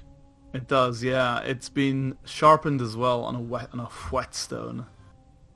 Well, I will have worked to clean it up, but I cleaned up the medium spear. No, the light spear, because I've been throwing that in combat. Cool. Is it okay if Balagon pick against the unseen? It's a virtue for elves. Yeah, sure. Let me just open that up, please. So I've opened up Belagon's character sheet. It's a virtue of the elves, and what's it called again? Sorry, against the unseen, Yeah, that's it. and that's under virtues against the unseen. Okay, there we go. So I've actually, what did I do? Where did I've left the points behind. And Oliver, if you want me to bring in any virtues or rewards, Please. Just let me know which it's can drag and that drop. one of disappearing. So now, oh, sorry, you wanted the disappearing one, did you? yeah. It's called Art of Disappearing. Yep, I'll pop that in now. Another thing, Andalib, is I want to spend 20 skill points to upgrade my sword attack to 4. So you need to use adventure points. Adventure points for that. Yes, Yeah. adventure points are used specifically for Combat. Wisdom and Valor. combat and wisdom and valor. Yeah. So you need Whereas to your do skill that. points are strictly for the skills. Okay. So you've got 23 skill points, which is great, but unfortunately the Yule didn't give us 5 bonus points for the adventure, which would have given me level 4 in a combat skill as well. Yeah. Okay. Now I see what you mean, Mike, when you said that the combat, it's easier to get combat skills in character creation than it is to get it from adventure. Well, also your skills are cheaper as well. 1 point to buy a level 1, whereas under the normal system you need 4 points to buy a level 1 once you've generated the character. Yeah. So that's why somebody was saying, can I keep the point? I said, don't. It's not worth it. Oliver, I've just noticed that your rewards, your starting rewards and starting virtues, haven't been added. Did you want to maybe add some of those now? I think you did, but I don't know what happened to them. Yeah, let's It just go back disappeared, to yeah. character creation. I remember what I had. Something good. else that went away was I put the 2 treasure points. You gave us 2 treasure, didn't you? That's right. Yeah, my treasure said I was back to 0. Oh no. My treasure's 2. You just add it. I did. I'm pretty sure I You did. Yeah. I'll That's check really it later. complicated. My treasure's on 32. Why have I got 32? Oh, I'm not sure. Yes, because you're a level higher than the 2 of us. You were on 30 points to begin with, then you got 2 points as well. Yeah, makes So yes, sense. 32 points is great. What'll probably happen is that Belagon and I will get to level 30 and get to your level before you reach 90 to get your next level. Okay, I'm about to tell you now. Hobbits the Shire. I rolled 1, I believe. So, I need to pick a level 2 skill. Song, scan, or awe. Awe is not this character. Scan is really useful, but everybody else sings and dances. I might go for song. Woohoo. Oh, How many? by the way, you may only upgrade one skill 1 point Yeah, at a time. at a Oh. time, but you may do multiple separate skills Yep. at this stage with different points. I might do that for the skills. So I get some points in scan and perception checks. Yeah, Just FYI, my distinctive features were inquisitive and keen-eyed. Is that still on my the sheet? Amazon now. Yes, I remember that. Yes, they were. Inquisitive and Inquisitive. keen-eyed. Yeah, they're there now. I can see them. Oh, you just added them. Hey. Over there. Oh, burglary, inquisitive, and keen-eyed. They were always that's- there. And rewards, I didn't start with any rewards or virtues, did I? Do you start with a reward or virtue? yes, you start with one of each. Remember, you're both, your Valor and your Wisdom were at level 1 each, and both of them came with a bonus. Yeah. So, has- where would that be? 77, 78. That's the starting You reward. pick from the bonuses, not the cultural ones. You can't grab the Hobbit ones, but you can grab the, let me go back and... So I have cultural blessing, hobbit sense. So is that on my sheet at the moment? Have I got that? Like, From your rewards list, you can take close-fitting armor, cunning make, fell weapon, grievous weapon, keen weapon, and reinforced shield. Your virtues are things like confidence, which raises your hope by 2 points, dour-handed, meaning you do... mhm. When you do special damage in combat, you add +1 to your strength rating on a heavy blow, and +1 to the feat die numerical Which result. page you on again? Yes. 78 and 80. Those are the starting virtues. Oh, no, And you can that's- pick from these when you level them up later. Yeah. I took prowess and says lower one of your attribute TNs by 1. So I did that to my strength. So my strength is 5, but my strength TN number is 14. I'm pretty sure I would have taken nimbleness. Pretty sure I would have taken that. Raise your Yeah. power rating by 1 point. That sounds like something you might have had. That's in. Nimbleness. Yeah. It's a virtue. It's a virtue. Yeah. Nimbleness. Do you know what you picked from the? So does that the Valor? automatically increase my parry rating by 1, or do I Oh, have I to think manually do that? I think you Manual. manually do it.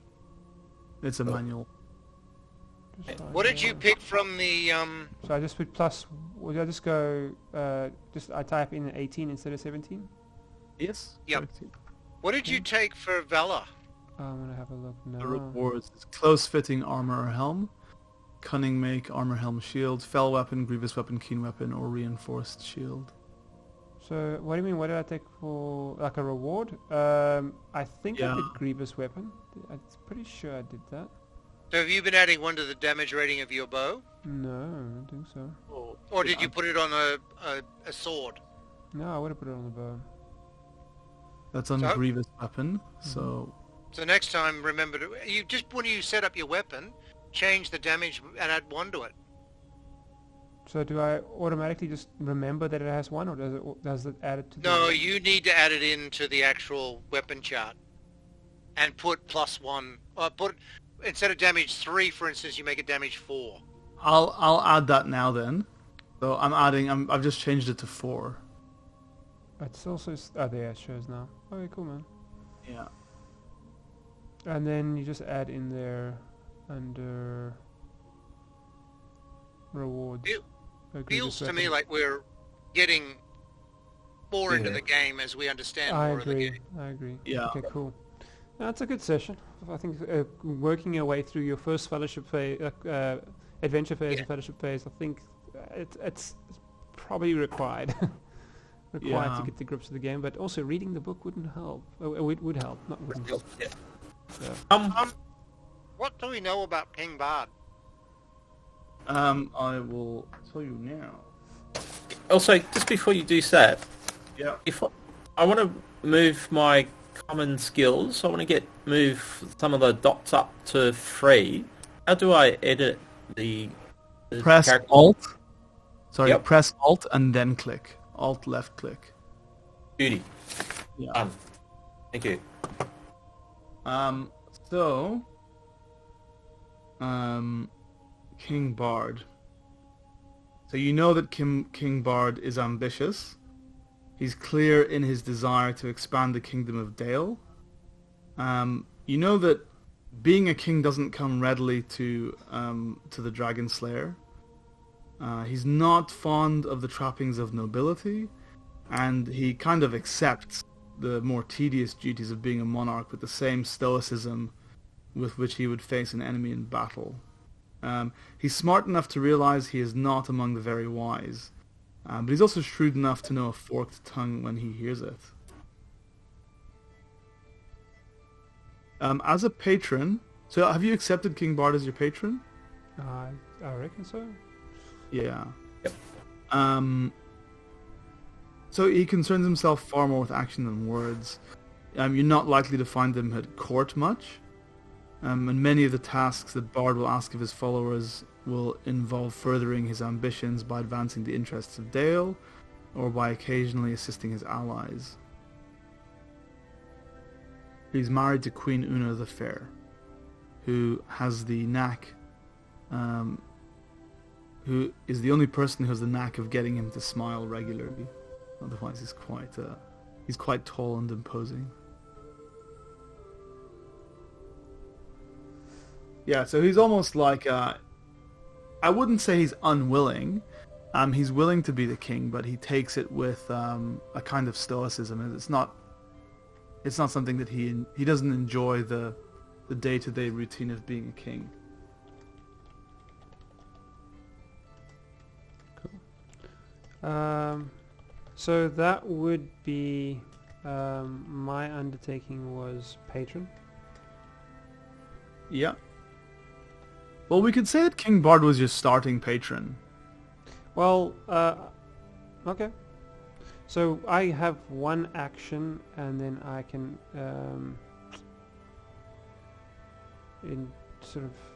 initiate a free action. So study magical items, the free action. I'll do that now. Okay. So, but he is our patron, but we were probably want to go and speak with him, because he might be able to give us aid in the coming adventure. So the Lawmaster can work with the player here to set up the encounter. It says there that player hero asking for some sort of assistance, possibly accepting a task requested by the patron in return. So I am going to ask for assistance from King Bard.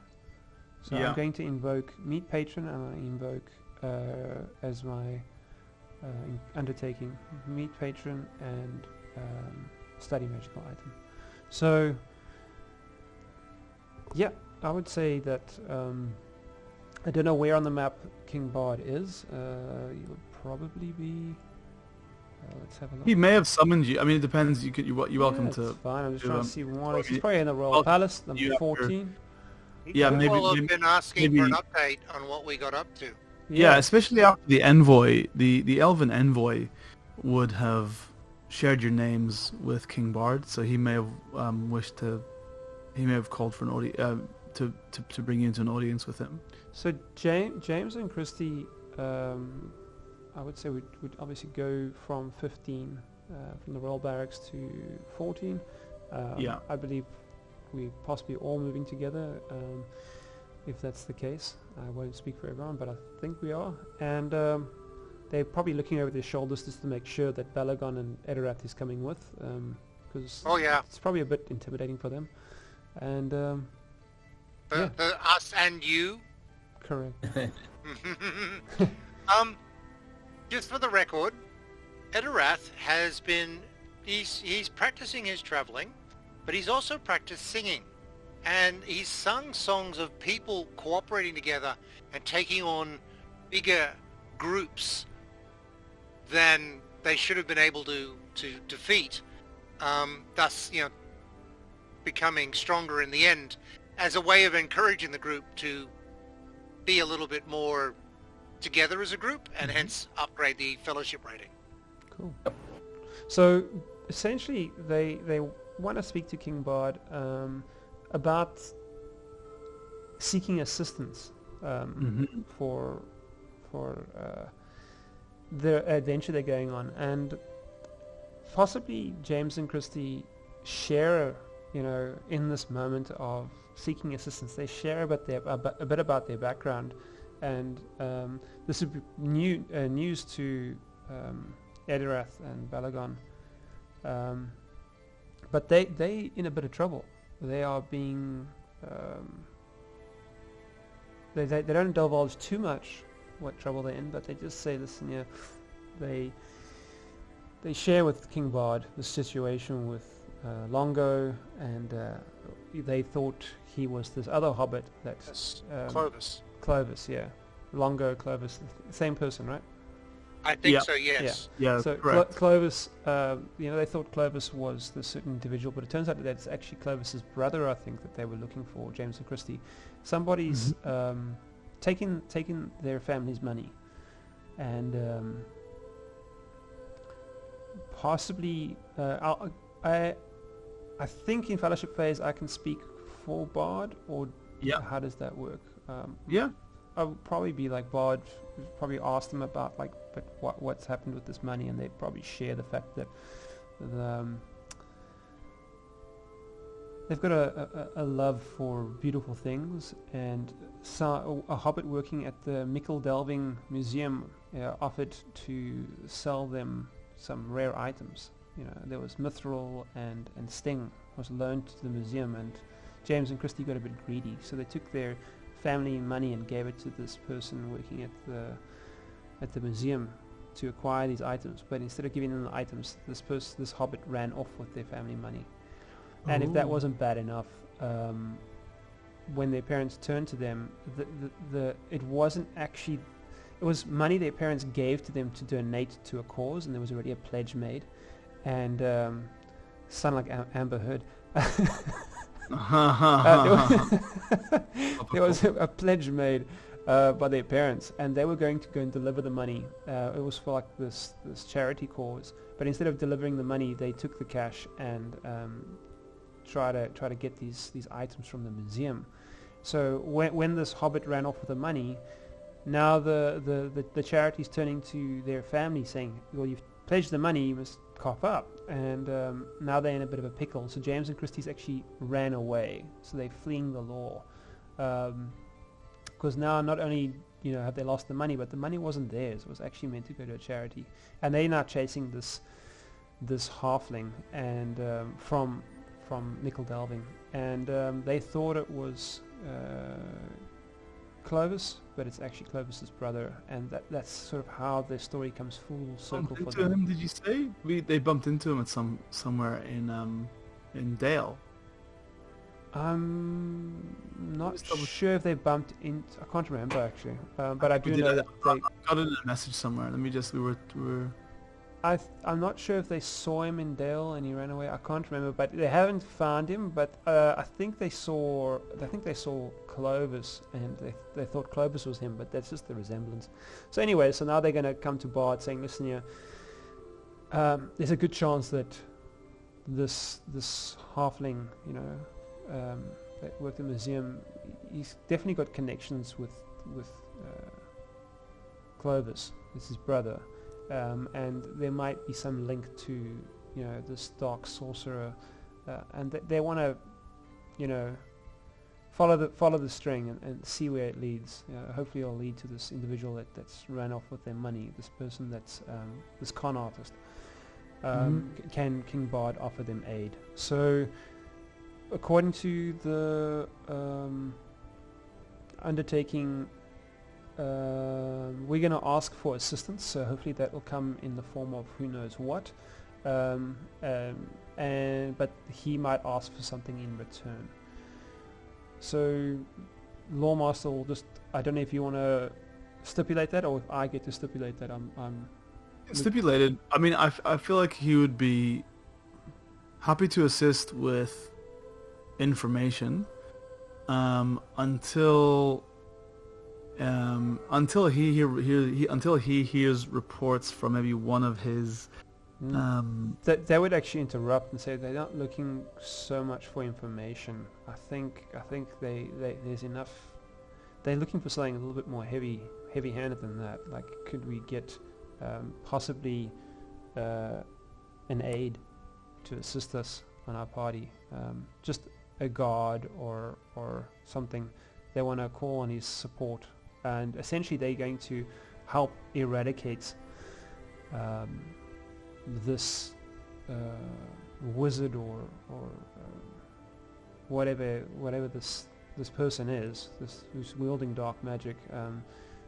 So which one are you referring to? Are you referring to the kind of the sorcerer? That Yeah, was the sorcerer. So they're kind of they're pleading. They're not pleading. They're pleading their case to King Bard. Like, hey, look here, we've just gotten rid of Longo, and you know he was this a menace. And he was the brother of Tobald, the one who'd stolen the money from your family. Correct. Yeah. So And so then, what was the link between Tobald and the sorcerer? I mean, I missed that. Sorry. well, we're hoping to that somehow, since Longo was involved with the sorcerer, they suspect the brother is too. So they basically pursuing the sorcerer to track down Tobald. Yeah. So essentially, sure. they were hoping it was going to be Clovis, but it's not Clovis. So now they're literally just grabbing at straws, thinking, listen, they're going to run into him somewhere along the line if they just keep pursuing the sorcerer, and this is going to serve King Bard well. Can King Bard offer them aid? Maybe one of the town guards, or maybe a mercenary that can come with them. And according to the rules here, King Bard's going to ask for a task in return. So. Oh yeah, sure. Okay. Let me table that for now, because I could use that to be like a tie-in to possibly another adventure. Mm-hmm.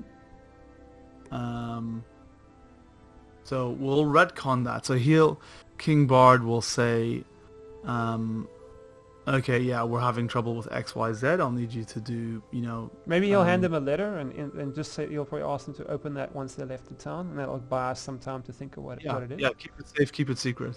Yeah, cool. Until the time I is might right. need some time to investigate this person and come back to you later with a reason, or come back with information to aid us going after him. Yeah. For now, he may not know anything about him. So would he grant us a mercenary, grant us a bit of muscle or a guard to aid us, assist us? Instead of he wouldn't have to send his own lots of his own troops. We're basically doing all the dirty work for him, but just one guard would help. Yeah, I think so. We could find One someone. of his fine archers. Yeah, we could even use some of the rules from Strider mode. Yeah, man. They actually have something about. Let me just open it up real quick. Strider mode. Here we go. The system. There's something about. Where is it? There was something about taking on. Like recruiting aid?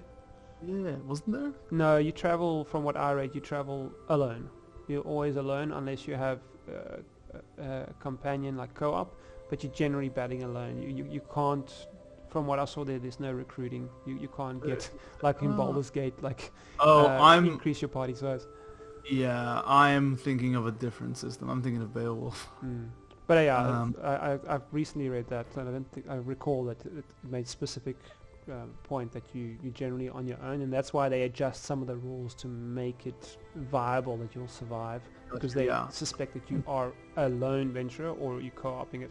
So yeah, man, if we can just get a guard, that'd be great. He will. Yeah, he's happy to grant you assistance and aid where possible. And King Bard's probably thinking that they're going to I don't know, celebrate this quite a lot, but they kind of say thanks, and but while they're still talking, they kind of stepping back, and they're like, yep, they're nodding their head, and they just taking these swift little steps backwards, and they say, sorry, we got to go, and they sort of with their big feet just when they run out the hall. It's probably like these little slaps as their feet hit the floor, and as they get around the corner, you hear them shout around the corner, "Thanks again!" And they make their way to the elves just to kind of do this study magical item. So this is definitely in their eyes a magical item, and so choosing this undertaking to learn all there is to discover about the qualities of a marvelous artifact and wondrous item in the company's possession. So we want to take this and open up the cloth, the leather cloth or whatever it is in sackcloth. It's the black scabbard, isn't it? Yeah, and we go to the elves, and possibly they keep looking at the rest of the party, Edorath and Balagon, like kind of just like lifting their hand up, like just give us a moment. We won't be long, you know. Just trust us, you know. And they kind of like raise their shoulders and open their hands wide, like saying, "Hey, look, we just organized this town guard or potentially archer to join us. So, you know, just give us another moment. We might be able to do something, you know, even more special. Is that all right, guys?" Fine. Yes. Sorry, say that again. Sorry. They're just basically trying to buy a little bit of additional time from Balagon and Edorath, because they basically prancing around. We'll follow you. And Balagon and Edorath are just following along, and they're kind of like turning over their shoulder and just kind of saying, you know, just give us another moment. You know, we'll make it worth it. And they kind of like lifting their hands, saying, you know, the fact that we got that town guard or that archer, that was good. So I think you guys will follow us a little bit further, because they want to go to see the elves now, and they're kind of just encouraging Balagon and Edorath just to follow them around. Have we been given a task by King Bart? That's on the letter. Not quite. Well, possibly. He's agreed to give assistance and aid. Mm-hmm. It may be a guard, or it may be someone. It's given right now in the form of a letter that you haven't opened yet. Yeah. Okay. Can we look at the letter first as a group? We can. No, He's asked us to look at it once we it. leave. There was stipulations. We can only open it once we leave the town, and that just gives us out of game. It gives us a bit of time just to think of what that is. Cool. All right. I'm happy with that answer. Oh, by the way, it turned out, you know, I don't know if any of you remember, but the sign of the inn was gone. Well, one of the goblins took it as a shield. Oh yeah, that's right. The sign of a dragon or something? The inn of the dragon? Yeah, didn't you At the find very that? beginning, when we first got there and the inn had been ransacked, the sign was gone. Yeah. It was actually a shield on one of the goblins, and we found it and returned it. That's cool, man. That's very Oh, cool. So I thought it was something special. Something might have been on the shield as to why they took it. No, it was just somebody thought this would make a great shield. Yeah, that's right. So we did retrieve it and return it. So you returned it to the inn. Yes, returned it to the inn. So the inn hopefully should be a happier place now. The people have been rescued, and the orcs that were nearby have been taken out. Yeah. So this is a good thing. Yeah, they're very grateful. You are honored guests when you arrive, and the food and drink is free. Where is this? I think it's halfway between Dale and Laketown. Yep. Right. So, did we get an audience with the elves? Is that what? That's where we headed to now. So they're just trying to James Race and ahead Christy. of us? Yeah. They just like they realize you guys have things to do, and we're like, just give us a moment, you know. Yeah. Just hang in there. Yeah. You're meeting with our people. So, You want to go? Let's go meet with the elves. What's up? Yeah, great. So James and Christy, I would say, very quickly just they sheepishly, but at the same time quite hastily. They're kind of showing that they like doing their courtesies and their bows, but they're just kind of, you know, ignoring all the protocols, and they're just going in there. But they're just kind of like thinking that they're bobbing their heads and bowing and like just showing that they have courtesy. The one with the courtesy skills, don't you? Yep. And I know how to greet all the races. so it could be that one of you guys soften that over. Balagon kind of like eases that over, and it's up to you, Balagon, if you want to do that. Yes, of course I'll do that. I'll introduce everybody to people? They want to go in first. Is that what you're up to? We probably putting our foot in our mouth, very big feet in our mouth, and stumbling over them. But we're pretty hastily trying to find, to learn more about this item. So hopefully maybe Balagon, we'll probably turn to Balagon because we can see we've offended the elves. They're very proud people. So we kind of like lean over and look at Balagon, like maybe just wave our hand like, come, fix this. I think we just ticked them off. Okay, I'll introduce you all to the elves, and in the courteous way, which elves do. That's a good idea. Dear Sir and Miss, this is this is I have courtesy favored, and I have cultural blessings, which means I know the basic rules of courtesy for any culture. Do we want to do a full council here? I don't know if we do that in Fellowship phase. I think generally you just describe it narratively. I don't think there's too many dice rolls that happen in Fellowship phase. Yeah. That's a full mechanic. We probably don't have time for right now. I think so. What did you want? So let's say they greet you. They greet you and they appreciate the courtesy with which you greeted them. So it could be that they soften now and they kind of like look at James and Christy and usher them over. And then maybe... Well, you're friends with the elves now. Yeah, they're probably sharing a glance with one another, like kind of chuckling at the fact that James and Christy are so nervous. But they're kind of still holding this proud facade because they kind of playing into it. They're enjoying the game. And they enjoy watching James and Christy squirm a bit. But deep down inside, they're kind of chuckling inside. Balagon's, let them know that they're in safe company. So they open up this this cloth with the scabbard, and they're so nervous they actually drop it. And it rolls in front of the elves. And one of the elves reaches to pick it up, but then hesitates. And stops. And then he probably grabs his cloak. There's like a long sleeve, and he wraps it around his hand, and he picks it up. And he admires it, and he looks at it, and hopefully he can give some information about it. And James and Christy say that they would very much like to keep it, and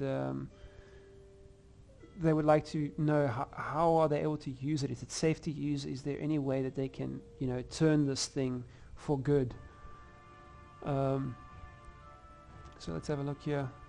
So they want to discover the qualities of the item. Okay, interesting. Yeah, very good question.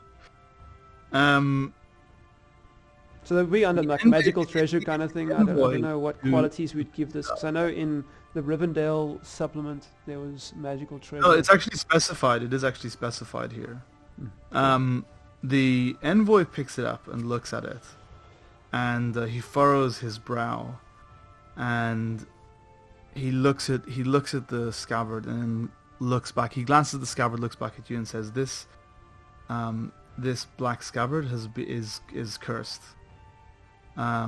It is tainted with the curse of weakness, and whoever wears this scabbard or uses this scabbard will be provoked to become murderous." So they actually remember the elves told them that previously, and they're like, yeah, we know, but can anything be done? Can you make it work for us?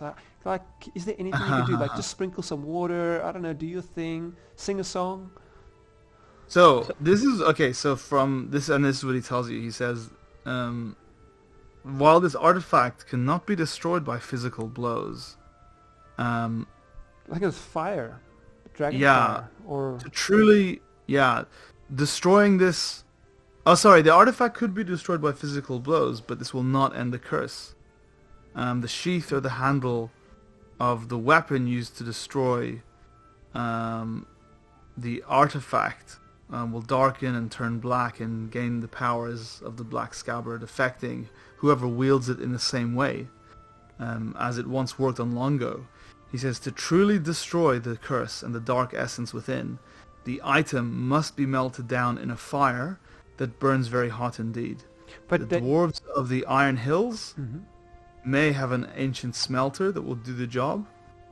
Dragonfire would certainly work. But they don't want to destroy it. Is there?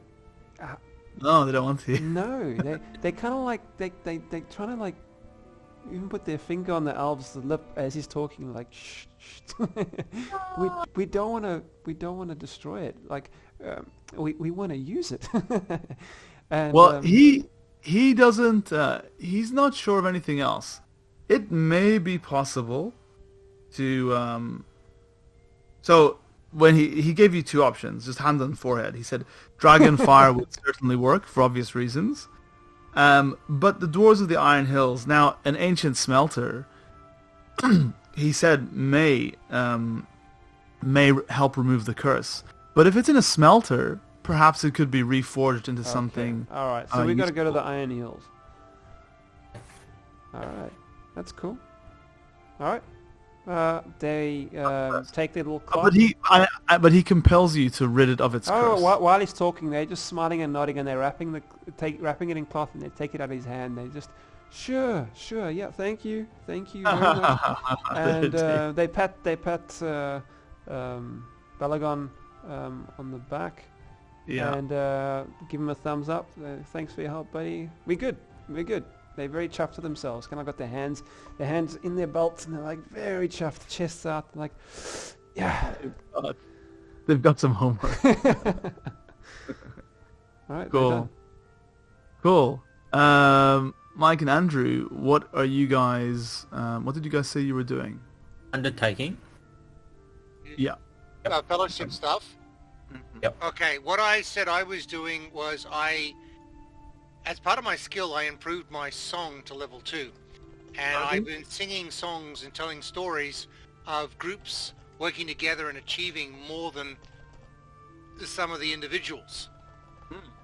And using that is to encourage us to work better as a team, thus build our fellowship.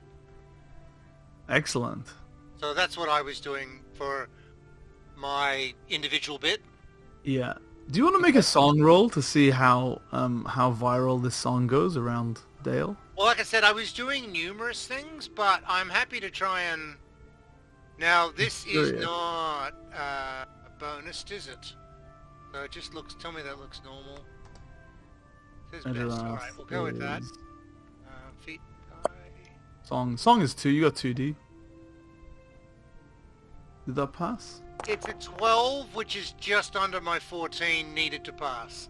Well, there is... What did I get? 5, 4, 3, yeah, 12. Look, he's definitely improved over what he would have achieved previously. Yeah. So, it's... He sang it once, he probably got a little bit of a cheer, and then he probably forgotten the moment he walked off the stage. Yeah. Is well, perhaps a little bit of room for improvement, but it's not a bad song. Like I said, I was not singing my own song at this point. I was singing songs that encouraged us to work together, or telling stories of us working together. Yeah. And while it probably had more effect on the players individually, what I did on the stage didn't quite work out.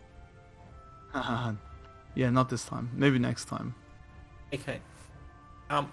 Elgon's going to go to a healer and get taught how to heal people better. Oh, very good. And then he's going to spend the time there just to gather rumours around the place in Dale. So he will spend his fellowship phase. What crawl? Making rumours around Dale. No, seeking rumours. Making rumors. Yeah. I can make them, but I don't. That's awesome. That's a great undertaking. Spreading. Yeah, it's stirring. Okay, there's the Waterhouse healers. They're in Esgaroth's. Oh no, hang on. This is in Dale. Waterhouse. Where's the Waterhouse?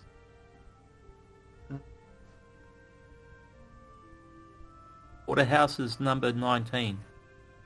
Oh yeah. This is built in the imitation of Esgaroth's hospital. It is built alongside a flowing canal. The healers and midwives care for those who need it, tending to the old, sick, and poor. And there are many herbalists in their ranks. I'll volunteer my time there Oh, cool. after sick people. Yeah. In return, they offer you access to their store of herbs and Okay. healing supplies, should you need it. Okay. Should you or someone you're tending to need it. So you could make a note of that for future, actually. Yep. Now there are so the rumors rumors of the King's Hunt. There are rumors of Balin coming and going between Dale and Laketown. There are rumors of... Let me just open this up real quick, sorry. I'm just going to have to jump into something. Open, please, Melon. Landmarks.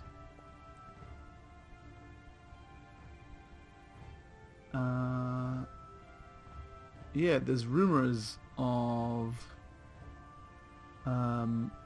dwarven mines in some of the hills around the area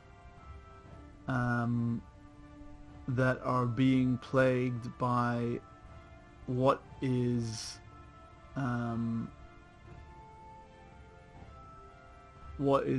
referred to as a beast out of Angmar.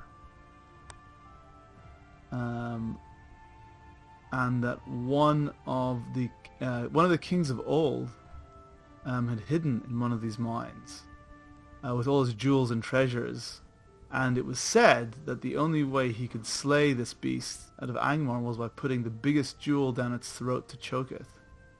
But the rest of the treasure is still there for the taking if you can find it.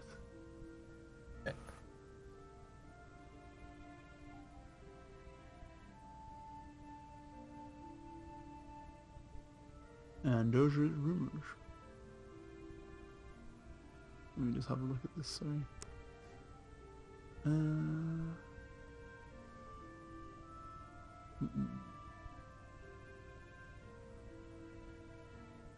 cool. There it is.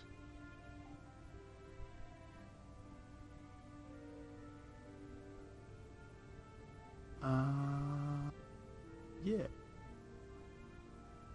Okay. Cool. I'll tell Did Jamie and Christy. you make a note of those rumors as well, please? Make a note of them. Yeah. And could I be really annoying and ask you to make a note of... you could just title it The Old Dwarf Mines. Yep.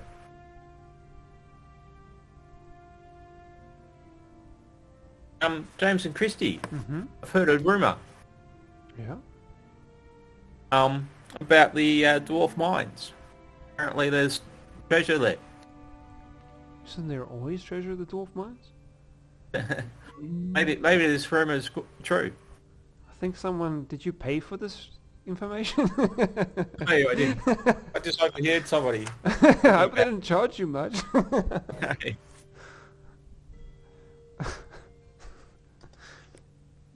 They just jest and they nudge you and they say thanks. I think we can put that to good use. And they kind of like rubbing their chin and smiling at each other like, which dwarf mines are this? Are these? Is it Iron Hills, or is it you know, where It's the Iron Smog Hills. was, or Iron Hills? I think it was the Iron Hills, wasn't it, Angelique? Yeah. Yeah. Cool. Rumor Yep, the Iron of Hills. treasure. Rumors of treasure. So there on your character sheet under Fellowship Phase, there's a nice place for you to put in notes and stuff. can just type it Oh, in. okay. Yep. So I've got there my undertakings, just Patron, King Bard, and yeah, works pretty well. Hmm. So who still needs to go? J.R.R, Well- have you done all your stuff? I think that I have. Do we want to go to the Iron Hills and see if we can get help from the dwarves and maybe deal with your cursed item? Definitely.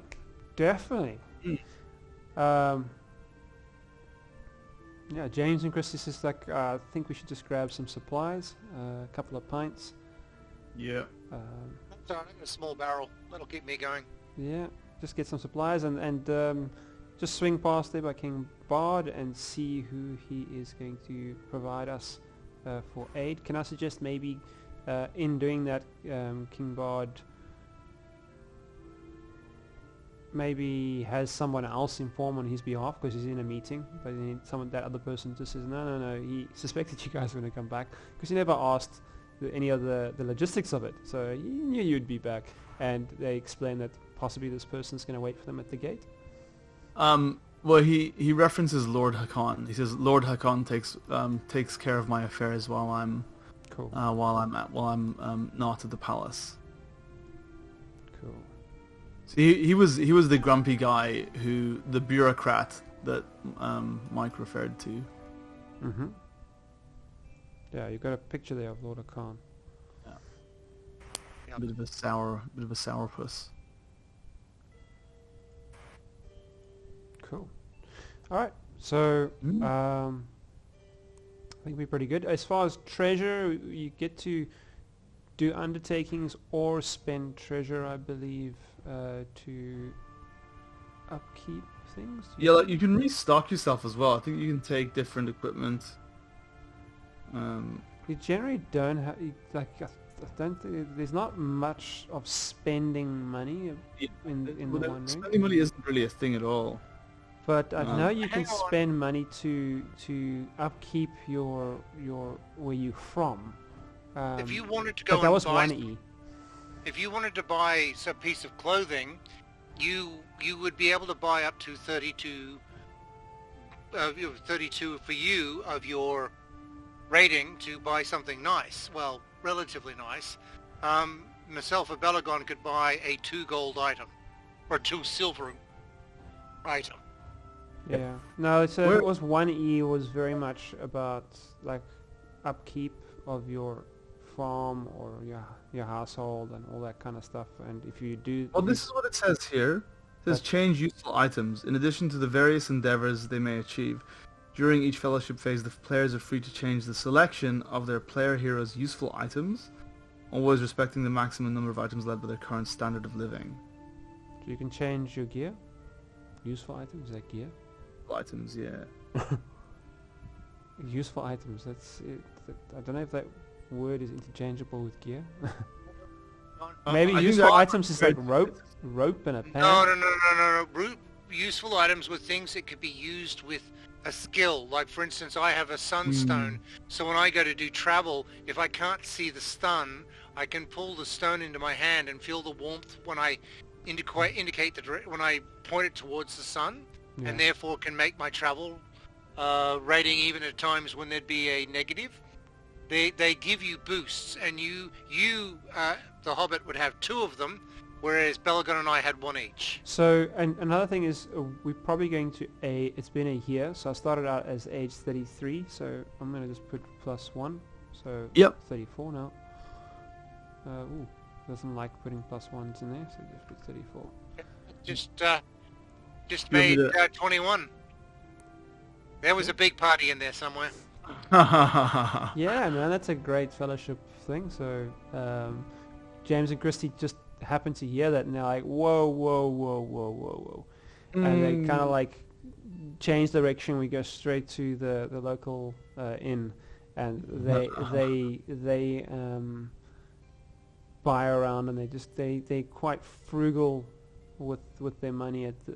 They stand a living. They got common, so they got enough just to sponsor you guys for how can I say, a wicked several rounds of drinks, and yeah, now with warm blood, you guys can sort of plonk our way, I guess, to the town gate.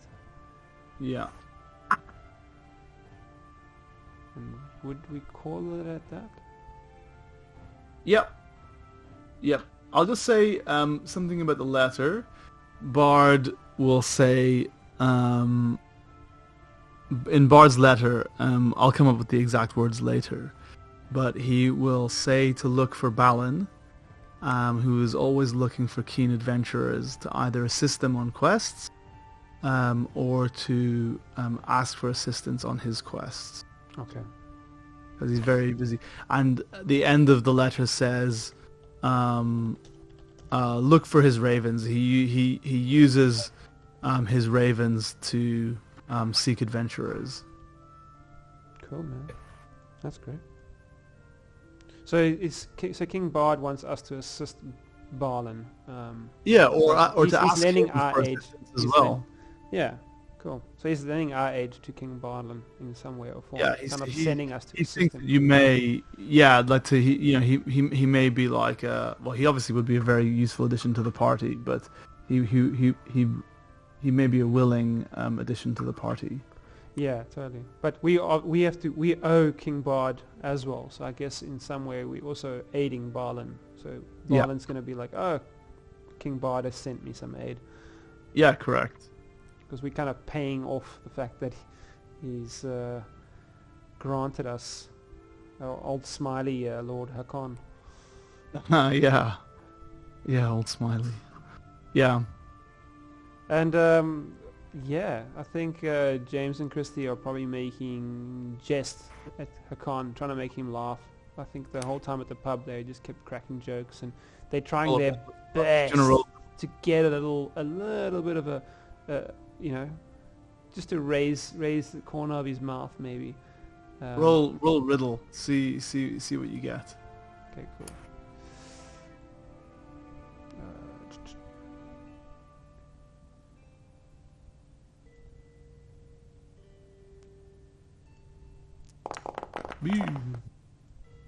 Great success. Well, that's pretty good. Great success. He gives you a nose laugh. Would you like to just... The beer comes out his nose. Yeah. Yeah. And maybe he I won't take control of that character. They're just very glad that beer came out his nose, and they're very chuffed for themselves, like very, very chuffed. Like that's a great accomplishment for them. They've managed to get through that thick hide of his. Yeah.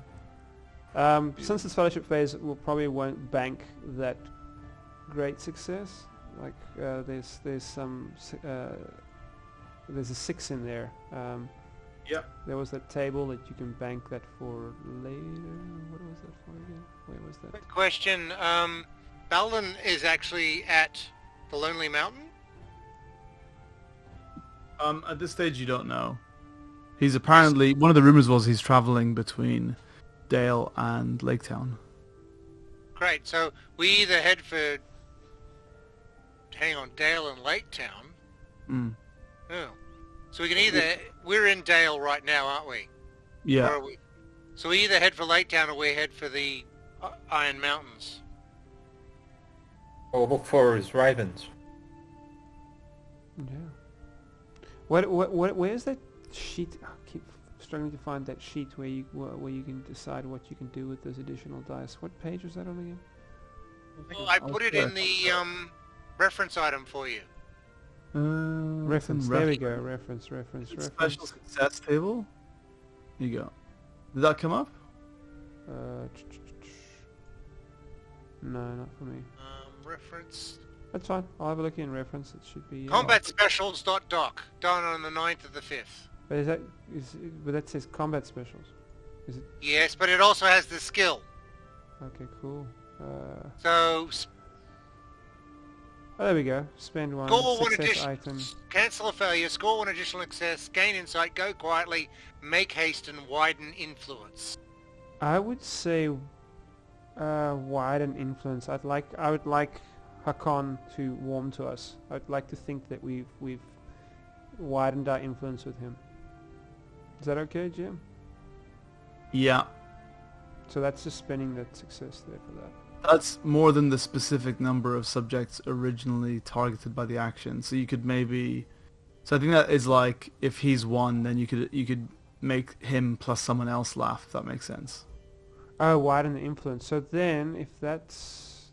Then we can maybe then just do... gain insight, and maybe Sorry. we've learned something about him that we can... He's definitely... Okay, so he's definitely got a bit of a mask on him. I mean, I don't mean a literal mask, but he's definitely... like, he's obviously... A bureaucrat? Yeah, he's a bureaucrat. He's definitely a bureaucrat, but you know, it's also like he's what's the word? You know when you meet people and they're just a bit they're kind of almost like they're creating an air of importance about themselves. I mean, he's an important guy, but he's really playing up to it. And you know, for a moment, you just kind of penetrated that that facade. Mm-hmm. So with insight, we've just hopefully learned something we can maybe call on again in the future. We've realized sort of what makes him tick. We've got a little bit of insight on him. Maybe we can. We've learned how to make him laugh. So maybe we can. In future, if we ever need to have a conversation with him or, you know, connect with him, we kind of know which angle to approach. Is that alright? Yeah. Cool. Yeah. Cool. Well, guys, I think that might be a good place to call it for tonight. Okay. Thank you very much, everybody. It was a really fun session. That was Learned really a fun. lot about fellowship phases. Yeah. We should all read the instructions. Yeah, it's actually really good to go through that with, you know, additional eyes. Mm-hmm. Cool. So we'll continue the conversation. Mm-hmm.